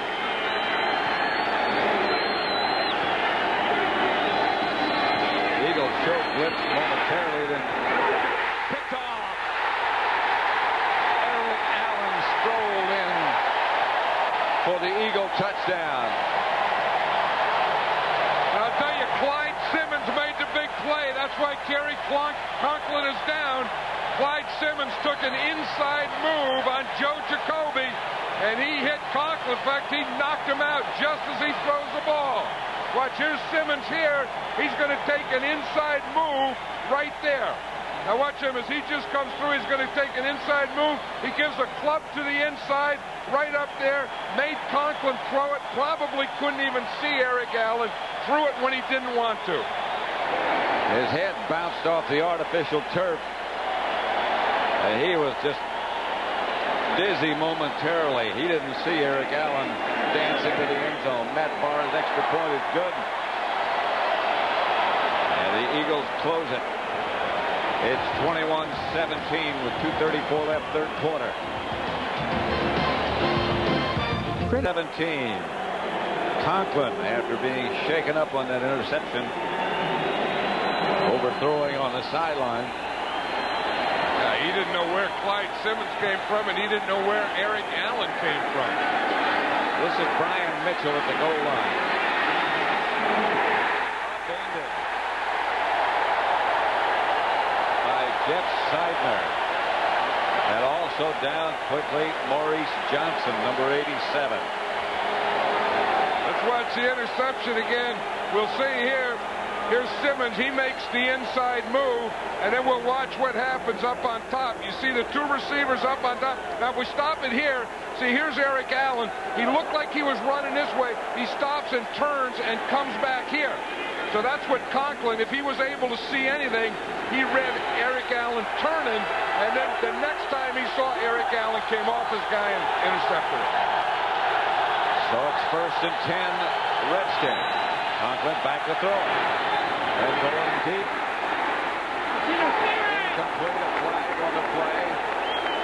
Intended for Ricky Sanders. Mark McMillan back with him. Penalty marker down. I'll tell you, there's been some big penalties. This is one that goes in the Redskins' favor. That head bobbing. Number 29 defense, first down. That head bobbing against the Redskins on the last series went against them. 29 is Mark McMillan. He's looking at the ball. I don't see too much wrong with that. I don't see any interference there unless it came before that play on the ball, unless it was right in there. They called it right there. Because at the end, at the ball, it wasn't there. First down, Washington at their own 48. I don't know. I would have said that's a jump ball. I wouldn't have called anything on that. Conklin with time this time. Gets it to Reggie Brooks. Stopped by William Thomas. You know, we know that Reggie Brooks can run because Richie Pettibone told him, he's their home run hitter, the guy with the speed that can break a bit. How about those Eagle linebackers? That was William Thomas guarding him or running step for step with him. And that's one thing about these Eagle linebackers. Byron Evans, Seth Joyner, and William Thomas, they can all run. You could use them in pass coverage, not just to cover a tight end or something like that. You could put them on somebody else deep. Conklin again, with whatever that means. Must mean a fade intended for McGee. Nichols again hit Conklin. And this Nichols doesn't watch out. He's going to be the NFC Player of the Week. I mean, this guy gets in a 4-point stance. You don't see that very often. He just makes a heck of a move right now on Jeff Bostic. Just give him that hit and that swim and that arm over, and he's right up on Kerry Conklin. That's Conklin, and he has been under pressure, no question about that. Well, he's only been sacked once. I think he's had great poise today. Hurried 4 times, knocked down 5 times, and he's had 2 interceptions. One of those interceptions came when he was knocked down too. The knockdowns have been tough knockdowns. An attempt for the first down by Brian Mitchell, and it appears to have it. One thing I noticed, when they go for the short yardage, they usually go to the right side.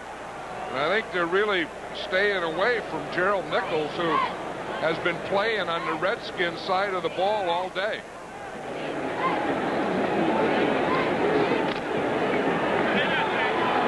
First down, Washington at the Eagle 42. Just over a minute left to play in the third quarter.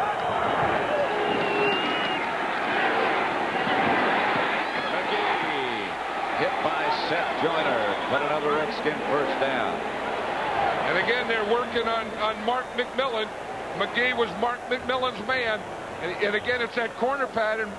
McGee got him for a corner for a touchdown once before. And that time, that's the corner pattern out in the middle of the field. McGee got up and checked out Seth Joyner's number. But he got up. I think one thing I think they're doing is checking where Mark McMillan is and going to work on him today. That's Monk. On the move, this is Brooks.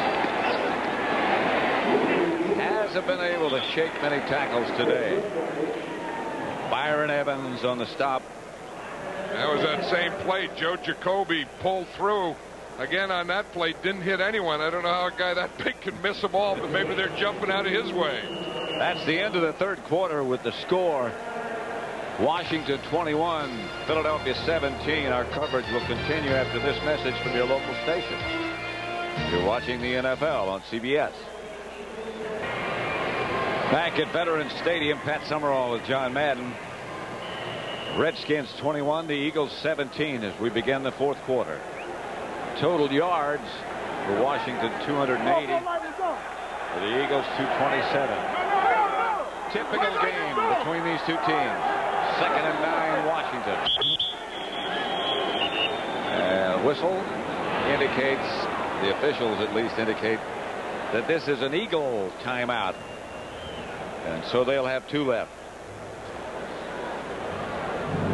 21-17 Washington. This game summary is sponsored by Bud Light. The Redskins scored 14 points in 34 seconds. They've gotten 14 points also off those TOs. That's turnovers. Rushing yards, Washington 76, Philadelphia 40. I like that. TOs, turnovers. That's football. 2nd and 8.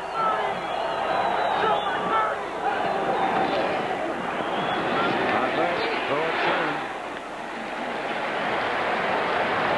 He did, and down he goes again. He heard him coming that time. Flores. Boston leads the Yankees in the 6th, 4-2. Toronto also in the 6th, 1-0 over Minnesota. Baltimore beating Milwaukee, and Cleveland 10-0 over Detroit. In the National League, Philadelphia 5, Montreal 4, bottom of the 5th, 0-0 San Francisco and Cincinnati. 3rd and 8th at Veterans Stadium. Fake was to Biner. Conklin throws and throws it out of bounds. Eric Allen all over Art Monk. And we talk about Darrell Green playing so well in the secondary for the Washington Redskins, and he is. Eric Allen is playing very well for the Eagles secondary. Not only did he have that big interception earlier, but just his coverage all day has been excellent. He's kind of one of those guys you want to stay away from. And I think that's probably part of why they were going to Mark McMillan and working the other side. Maybe it's to Mark McMillan, but maybe it's also away from Eric Allen. Lohmiller from 38 yards, good.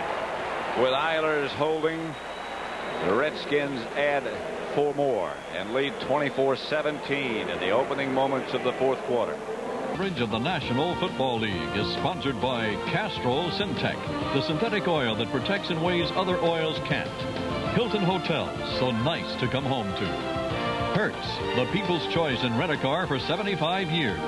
And by 6,500 Radio Shack stores nationwide. Washington 24, Philadelphia 17. Just got a field goal from Chip Lohmiller, and he's about to kick off. Line drive to Sikahema. Tripped up at about the 20 by Pat Eilers again.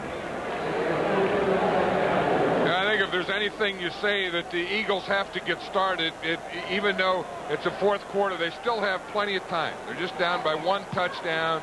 They have to be able to run the ball. They've only run 40 yards all day. In fact, in this half, they've only rushed for 3 yards. That won't get it done.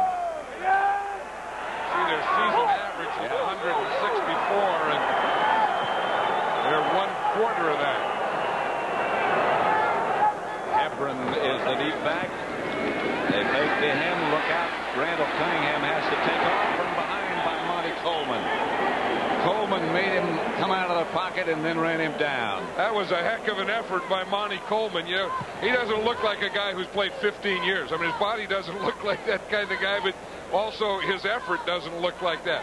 Because watch him. He comes here, and he's going to miss the first time. Right there, Randall gets away from him. He misses, but watch him. He keeps going, keeps going, keeps going, and he gets the tackle and almost gets the ball. 2nd down. Cunningham back to throw it. Again under pressure. Again. Calvin Williams, the intended receiver. Williams is saying, don't throw it to me, when both those safeties, Brad Edwards and Danny Copeland, were both on him. Again, pressure from Coleman. He was saying about going back to training camp this year, you know, this might be my last year, but I still feel like a kid. At least my head feels like a kid. My body doesn't know about it yet. Well, and his body looks like a kid. I mean, I'm sure it doesn't feel. For 15 years, linebacker in the National Football League, that body can't feel like a kid's body, but it looks like a kid's body. And it acts like a kid's body. Last couple of plays. Whoa. Banks, I believe, was coming on a blitz. Banks tried to hit that snap count. You know, you try and get in the rhythm of the quarterback, and you try and hit that hole just as the ball snapped. Banks got there a little prematurely. Encroachment, number 5 yards, 3rd down. That was more as encroachment. You see, here's Banks right here. Now what he's going to try and do is he's going to try and hit that gap just as the ball snapped. You see it, he starts to move up, and he starts to move up. See him try and time it, and Randall didn't get the snap. Remember when it used to be just 4? The guy was offside. Now he encroaches. I thought he did more than encroach. I mean, you go all the way by the ball through into the backfield. That's more than encroach. Cunningham again goes down the pocket, gets the ball this time to Jeff Seidner, and that'll be enough for an Eagle first down. And he beat Tom Carter on that time. And that play, you know, the Redskins' first 2 draft choices this year were from Notre Dame. Tom Carter, number 25, who just made that play, or in fact was beaten on that play, made the tackle, was the number 1 draft choice, and Reggie Bush was the number 2 draft choice, both from Notre Dame. First down. Hebron gets only a couple. Eric Williams. Watch how Randall Cunningham threw that last pass. You know, he doesn't have to have perfect footwork or anything. I mean, he can throw. He's running to the right. He throws across his body back to the left. That's one. I mean, he is such a good athlete and has such good feet and hands and able to throw the ball. He can be in any position and be effective with it. Plus, he's about 6'5" and strong. Fakes the handoff.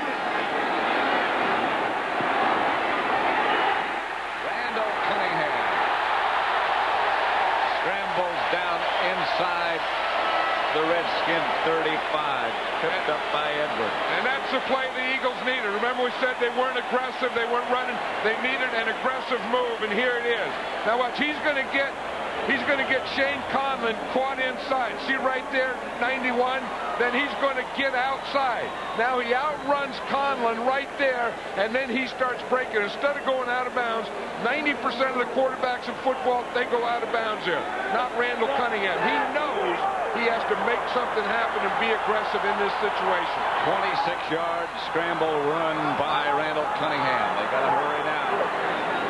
Get rid of this play in time, and Cunningham goes deep, incomplete, but a flag back at the line of scrimmage.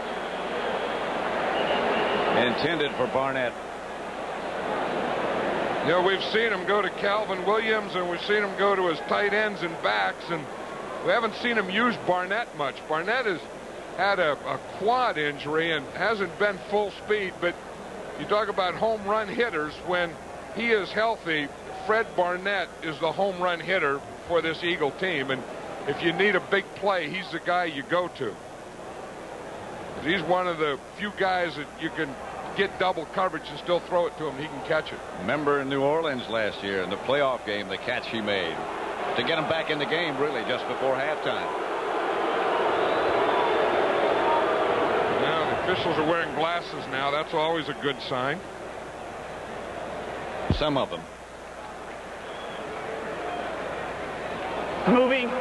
Therefore, they have to become stationary before the ball can be snapped. Still first down, 5 yards.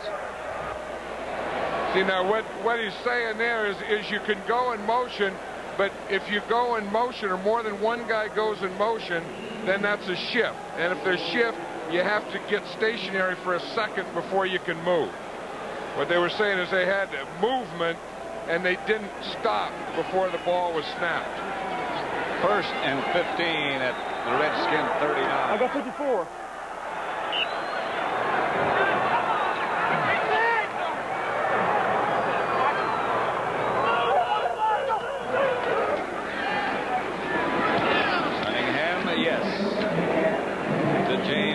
it.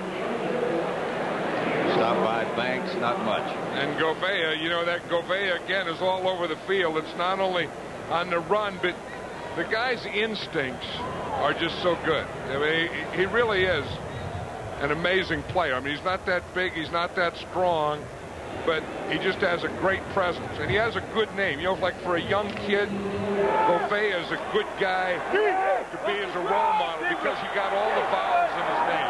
He always checked about A-E-I-O-U. And his first name is Cunningham gets it outside to Walker. Walker forced out of bounds. Darrell Green knocked him out of bounds, and then there's another hit and a flag on the play. Walker was fighting to stay in bounds. He was hit first by Green and then by Lamont Hollenquist. I don't know if he just sorry or if he's hurt. I don't know, but he went down. I mean, right after that flag came out, Hollenquist went down. And I think it was just because of the penalty that he went down. Him coming out here now. Green just pushes the guy. Now he's out of bounds. Number 96, unnecessary roughness. 15 yards from the end of the play. First down. He just got one of those stingers. Yeah, well, what he did is Herschel Walker's out of bounds, and he just hit him right there. I mean, he may have gotten a stinger there. You can see him grab his arm. He did get a stinger, but that 15-yard penalty is going to sting him more than that left shoulder. And the comments that he'll get as a result of that. First down, Cunningham outside. Barnett to about just outside the 10. One thing Randall Cunningham said this year that Zeke Bratkowski has really worked with him. If you ever see that corner off, if they're going to play off of Barnett, if they're going to play off of Calvin Williams, just take that three-step, boom, just get it out to him. And that's what he did on that play. Zeke Bratkowski just had some of his college records broken yesterday at the University of Georgia. That's Hebron. Inside the 10 to about the 8.5.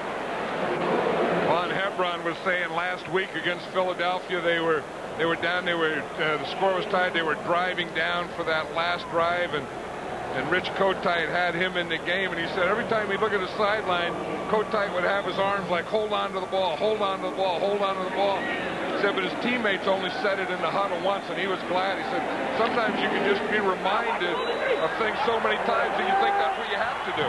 3rd and 4. Walker's a little setback this time. He picks up the blitz. Touchdown, Eagles.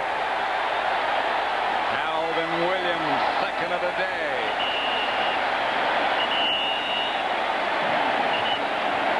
Injured Eagle on the play. One of the offensive linemen, that's Eric Floyd, I believe, who's down. The right guard who's been doing an excellent job. All day they've been having a little trouble on that left side, but they've been doing an excellent job on that right side. Eric Floyd had a pulled hamstring coming into this game, but I'll tell you, Randall Cunningham made a great throw to Calvin Williams for that touchdown. Barr set for the extra point. The Eagles down by 1. Matt Barr's first weekend here. Got here Thursday. Met the owner yesterday. The life of a kicker. Eagles hold it. Tied at 24.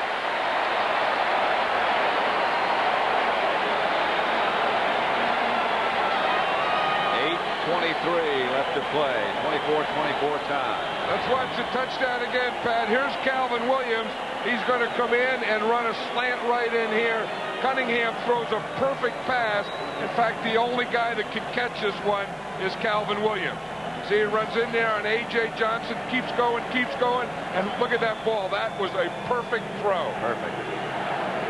Cunningham's watching him all the way, and he puts it right there. If anyone's going to catch it, the only guy it's going to be is Calvin Williams, who has a step on A.J. Johnson.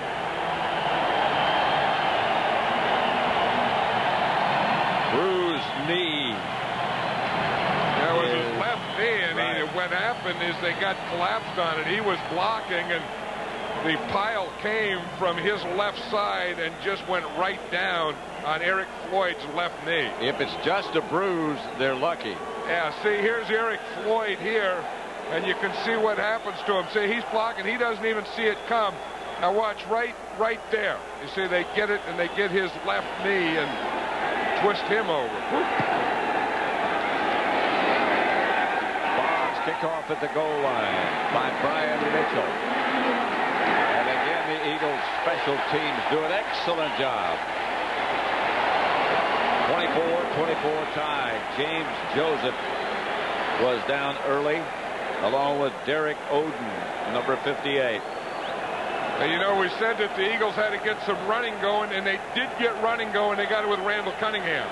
Randall Cunningham, I think that when he went out and he got around Shane Collins, I think that was the big play of the game, the big play of that series. Now I think the Redskins also, they can't forget their running game.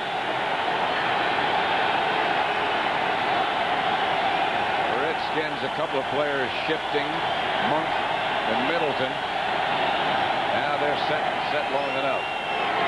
Brooks, he can go. The home run hitter. Just hit it out of the park. 85 yards.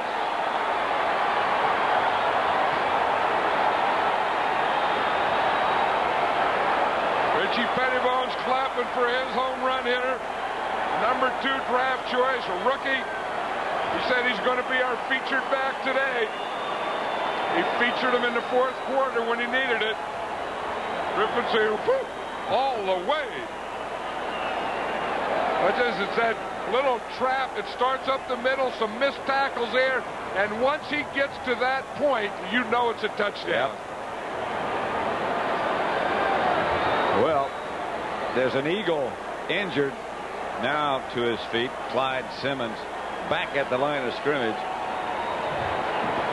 Well, we felt that the Redskins had to get some running game going, and you were thinking of getting some running game going, getting some first downs, moving the ball. You didn't think of, boom, one play all the way in a touchdown running game.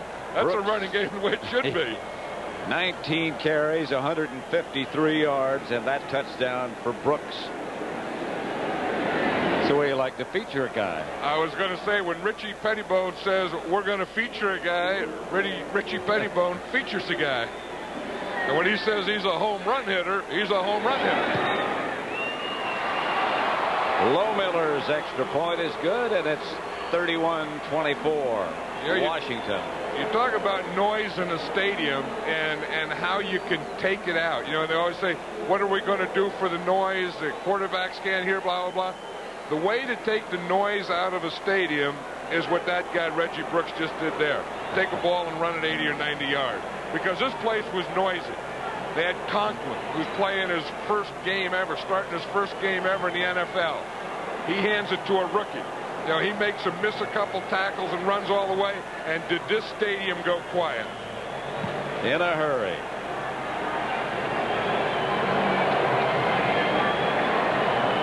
McKenzie got the last block that shut down anybody that had a shot at him. You notice that once Brooks got through there, no one ever closed on him either. I was talking to one of the Redskin coaches before the game, and based on what Richie Pettibone had said to us, this was a defensive coach. I said, which one is Brooks? They didn't have their jerseys on at the time. He said, I'm not sure. I think that's him down. I guarantee you they'll know him now. Yeah. Everyone's going around there. And you notice the first guy that's there are always the offensive lineman. And like I said earlier in the game, the best friend of a quarterback is a good running game. And Brooks is going to be Conklin's best friend and Rippon's best friend. Lohmiller's kickoff sails through and out of the end zone down there by Seidner, so the Eagles will have 80 yards to go and just under 8 minutes to get it done. Yeah, and that's plenty of time. I mean, the one thing that the Eagles don't have to do is they don't have to worry about time. Time is not important right now. They have to think about first downs. They have to think about mixture. I think they have to think about being aggressive again the way they were the last time they have the ball, and they probably need a big play from Cunningham. Do you give up the run now? No, I don't think so. No, I think they have plenty of time to continue to mix. Cunningham back to throw. Going deep for Walker. Walker makes the catch with 2 or 3 steps.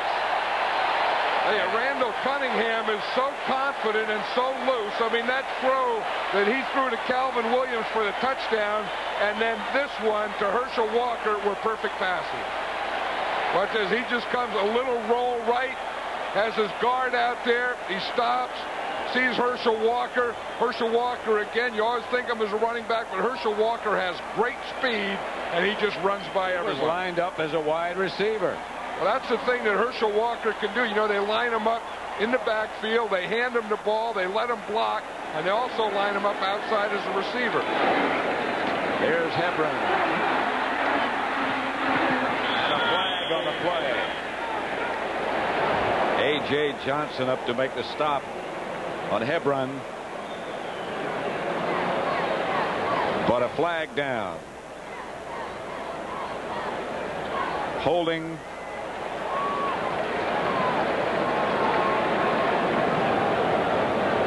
His microphone hasn't been functioning. His, not holding. ours. Now it's fine. Number 84 offense, 10 yards, still first down. Called against Bavaro. Today's game was produced by Bob Stenner, directed by Sandy Grossman. Coordinating producer of the NFL Today is Eric Mann, directed by Bob Matina. Senior producer of the NFL on CBS is Ed Gorin. Executive in charge of production is Rick Gentile. 1st and 20. Walker was the man in motion. Cunningham out of the pocket. Cunningham taken down at about the 20.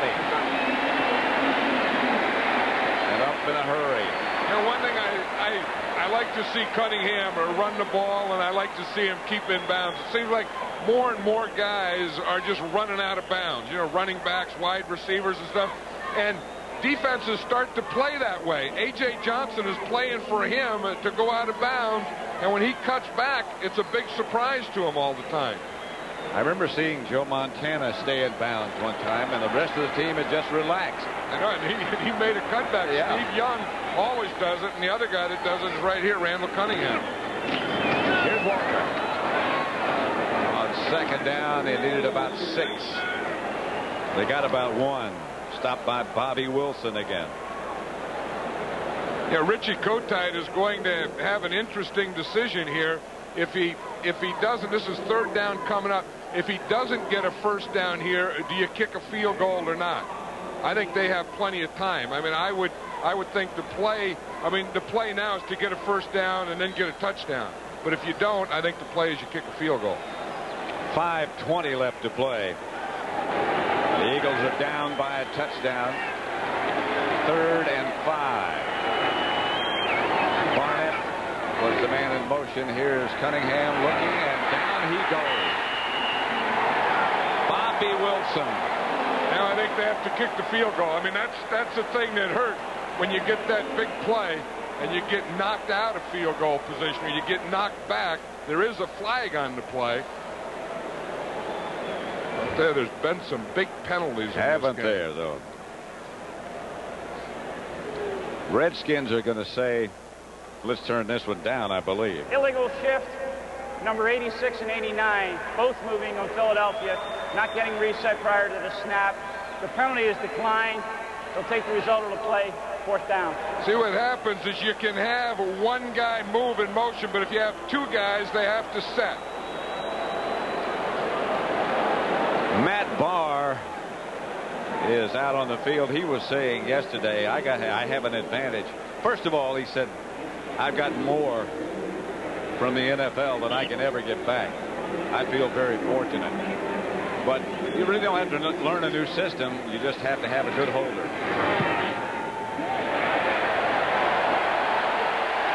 He is good. From 42 yards out, Matt Barr hits. He might be here more than a week. I think that was a good play. I think the Eagles had to do that, kick the field goal here. Now you're going for the win. Now you come back, you get the score, you win the game. Talk about poor health care. Nothing poor on Connery and Alec Baldwin. It's all tonight on CBS. Boy, that's a great movie.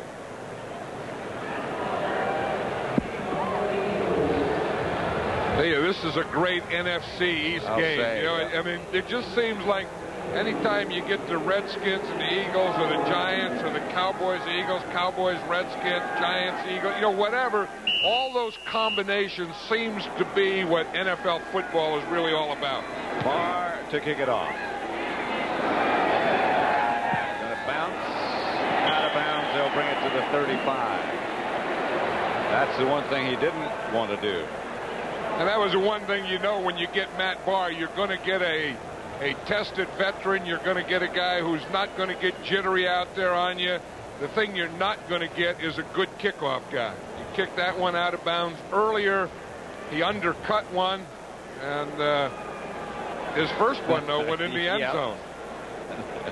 Well, that one he pulled hooked. Yeah, I know. What do you guys call that in the golf thing? If a guy, what do you call that real hard hook to the left? Duck. Yeah, duck hook. That's right. The thing, yeah. You got your duct tape, your duck hook. Sometimes passers throw them, they look like ducks. Now that's my game of 3 weeks ago. There is Conklin. Couple of pumps and down he goes. Clyde Simmons had cramps in his legs. He got rid of those. It's time to put the heat on Conklin. You can't pump too many times. Ricky Sanders is there in the right going deep. He pumps once, you can do that, but you better throw it the second time. And he was just right there for the second pump. You don't get a lot of pumps in this league. I mean, you better get back there. The way they do it now, you get back, you plant, you throw. If you get back, you plant, you pump, then you better throw quickly after that, or Clyde Simmons is going to be there. Or you might get water. There's a handoff to Brooks over the left side for about 3.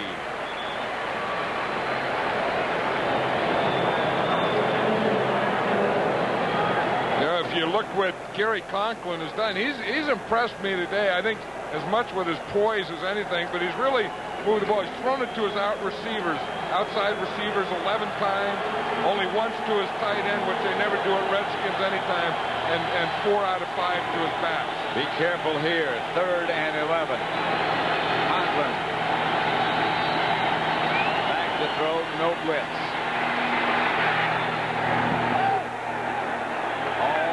Picked off, it's incomplete.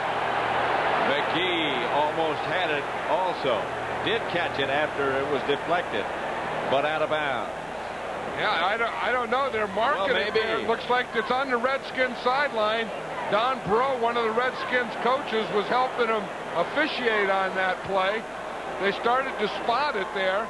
I think they marked it, and I think they said that McGee caught it. And caught it in bounds is the key word, because we did see him catch it. There's a deflection. It's tipped there. Now McGee catches it. You watch, he has both feet down, and he's right on the first down marker with the feet. I don't know. His feet were in. I don't know that he wasn't bobbling that ball. He was bobbling the ball, I think. So then it doesn't count, because you have to have control of the ball with both feet in bounds. What they did count it as a reception, but it's not enough for a first down. Because it was right at the first down marker. Again, I don't think he has control of it. And you see there, although the feet were really at the marker for the first down, but again, it's where the ball is. It's not where the feet are. And does he have control of it? I don't know that he has control anyway. But the Redskins are going to punt anyway. Timeout, Eagles. I think the Eagles took a timeout hoping that maybe there was still instant replay, or maybe someone could look at the replay and talk him into not giving him that. Well, the Saints and Giants have remained unbeaten. Pittsburgh will get their first victory. 30 seconds left in this. You know, there's been a couple early ones with Tim McGee where his feet were in. You know, that one, and then his touchdown that we saw earlier. Remember that corner pattern he got for a touchdown?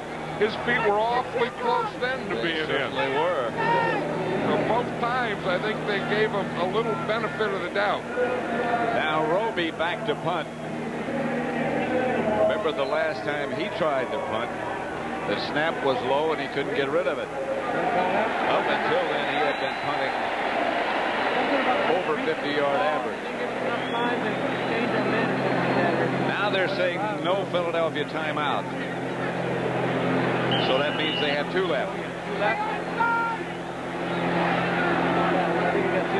They got a bunch of guys that look like they're trying to block this one. Reggie Roby. A snap to the up back. It's a Redskin first down. You talk about surprises. I'll tell you, that's Richie Pettibone. That's the kind of guy he is. Brian Mitchell. That's the way he was as a defensive guy. You get him that 4th down. That was a snap all the way to Brian Mitchell. He's the fullback or the short guy in the punt thing. They just snapped him the ball back. Watch, here's Mitchell right here. Here's a punter, Roby here. They just snapped the ball to Mitchell. He got his hands up, boom. He just finds a little crack in there, hits it just enough to get a first down. This is what it looks like from behind. You see the center. It's a little tough snap for the center because he doesn't snap it straight back. He has to snap it a little to his right. Takes some courage to make that call. That guy hugging Richie Pettibone was Wayne Sevier, the special teams coach. Courage, also known as guts. There are other names for it. I don't know if Wayne Sevier called that and Richie Pettibone went along with it, or Richie Pettibone called it and told Sevier, let's do it. But there's a happy Wayne Sevier. And a very happy Richie Pettibone. Richie Pettibone has done a heck of a job of coaching in this league for a long, long time.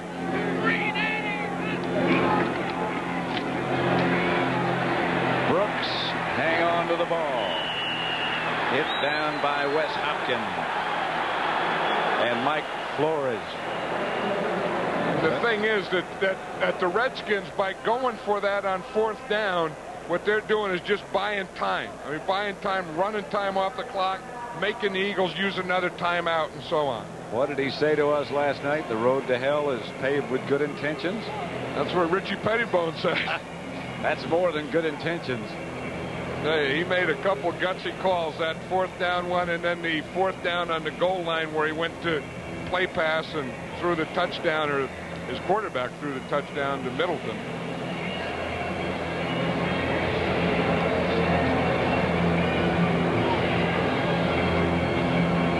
Dejected, for the moment at least, Philadelphia sideline. Some baseball scores. Boston over the Yankees 5-2. Toronto over Minnesota 2-0. Baltimore beating Milwaukee, and Cleveland 12-0 over Detroit in the night. Like Toronto might pick up a game if it stays like that. Philadelphia 5, Montreal 4. The Giants over Cincinnati 4-2. Saturday, that pennant race, those pennant races change complexions and continue right here on CBS. Monk in motion.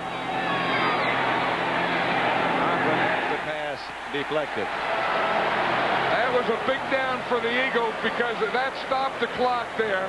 They only have 1 timeout, but the clock is stopped now. Then they're going to get a timeout at the 2-minute warning. So really, that gives them a timeout there. They just bought a timeout.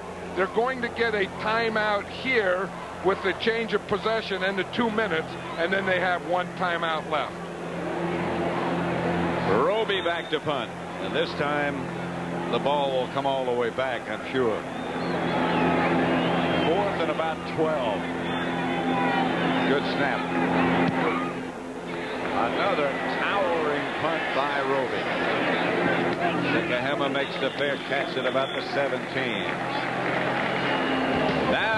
get the 2-minute warning. That ball stayed up there a long time.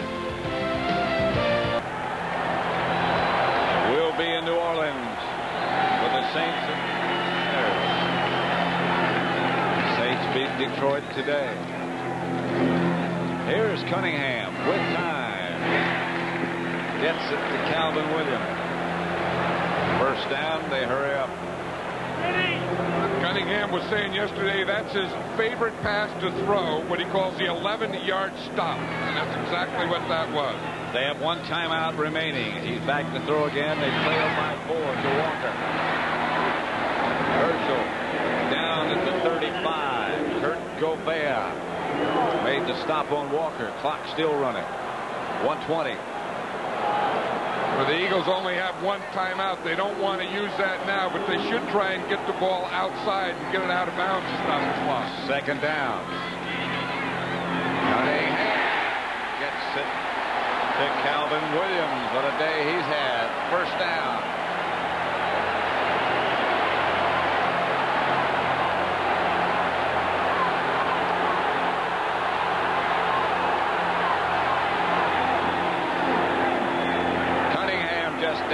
Welcome those of you who just joined us. Washington 31, Philadelphia 27, 50 seconds left to play at Veterans Stadium. The Eagles have one timeout left.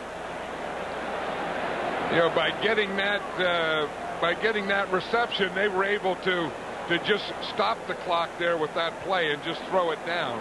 They still haven't used their one timeout. You see Richie Pettibone on the sideline, and he still calls the defenses, and you know that it's going to be something different. Well, based on what he's done so far today, it's going to be a surprise to everybody. He said we have defenses we haven't even used.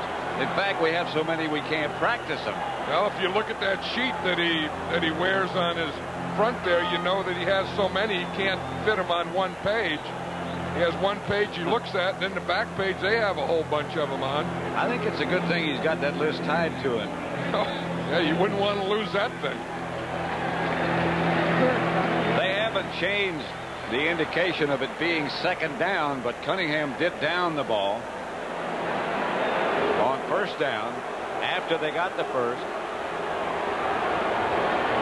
Now, they still have it in the scoreboard on the stadium and on the sideline as first down.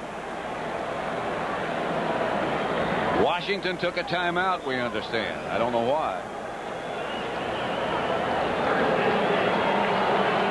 Brad Edwards was stunned a minute. That's why the Redskins took this timeout. So it is first down. That's correct. So then the Redskins must have taken timeout before the ball was snapped, because Cunningham did take the ball and throw it down. So Brad Edwards was hurt. The timeout was taken, and Cunningham didn't know it. 52 seconds remaining. Here's Cunningham back to throw. Out of the pocket, chase for a moment. And out of bounds. And that stuff. That is correct, John. This one, Cunningham gets out of bounds. That stops the clock. The injury timeout was called before he downed the ball on the previous play. Now you see Cunningham is going back now. He knows he's either going to find someone that's wide open that he can hit, or he's going to take off with the ball himself and get big yardage. This is why Randall Cunningham is so valuable. There's so many ways when he gets down here, there's so many ways that he can beat you. Second and 1, 45 seconds left. Cunningham has his pass incomplete. And that Darrell Green made a dive at it, but no interception. Yeah, he's throwing to Fred Barnett. It was one of those option things that if the guy plays you inside, you go outside. If he plays you outside, you go inside.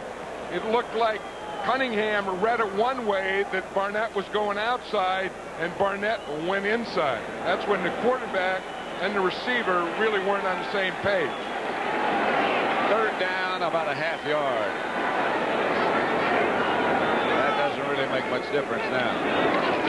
Cunningham gets it outside to Fred Barnett. That'll be enough for the first, but the clock still runs. 30 seconds left. They still have their one timeout. There, Cunningham grounds the ball and does stop the clock this time. It'll be 2nd and 10, 23 seconds remaining. Yeah, see what the Eagles were thinking by getting that first down. Now they can burn a play by stopping the clock. They still have their timeout. That means that in this series, they know they have to score a touchdown, but they can complete a pass to the inside. If they didn't have any timeouts, they'd have to throw in the end zone or out. 23 seconds left on the snap. Calvin Williams again. The 19-yard pickup, and now they will take that timeout. Yeah, that's a combination. If you complete a pass to the inside the field, you have to use your timeout. That's why they were trying to save it. Okay, now they don't have any timeouts left. They're going to be able to get a couple of plays in this 13 seconds, but they have to be in the end zone. Mark Bavaro can't practice during the week. Maybe one time, but on Sunday he produces. And I think the closer you get to the goal line, the more a Mark Bavaro, a Joseph, a tight end type, the more those types become your favorite receivers. I think out in the field, you have a Calvin Williams, you have a Fred Barnett, you have Bailey. You get down here, you want the tight end type of guy in there.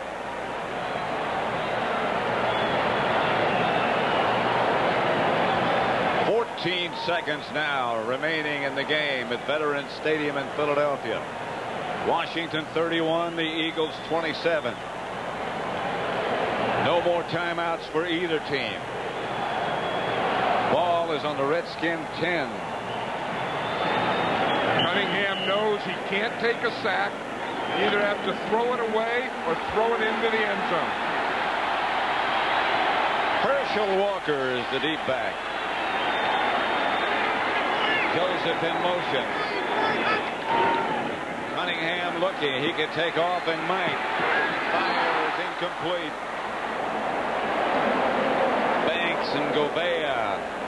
Govea, number 54, broke it up. I don't know if he was throwing to Calvin Williams or Mark Bavaro, but you'll see two guys right there together. Watch Bavaro. He starts outside. He just runs right there, and then you see Calvin Williams come in, and it goes through Calvin Williams' hands. I don't know if he was throwing that to Williams coming in, or if he was throwing it to Bavaro, who just got into the end zone. 10 seconds left. Cunningham to throw it. He's got some room to run. If he does, end zone touchdown. Calvin Williams, third of the day.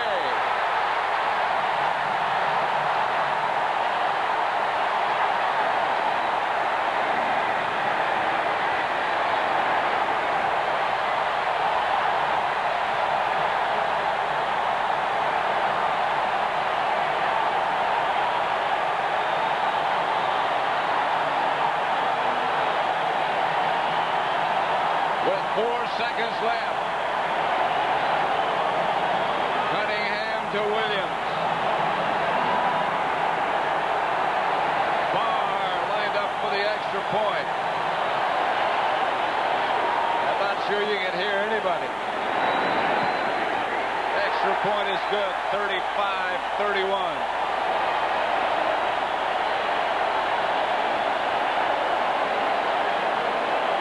Williams' third touchdown. But I'll tell you, did Randall Cunningham have pass protection? Cunningham in this second half has been very calm, very confident. He's thrown some great passes. That was one of them. But I'll tell you, his pass protection on this drive and on that play, his pass protection was excellent. Watch the protection the time that he has here. In fact, you even said if he wanted to, he could have run. But look, time, pump, look. And then finally find Calvin Williams in the back of that end zone. But I'll tell you, you give it to the coach, you give it to the quarterback, you give it to the receiver, but you got to give just a little slice of it to the offensive line. You really do. 8 catches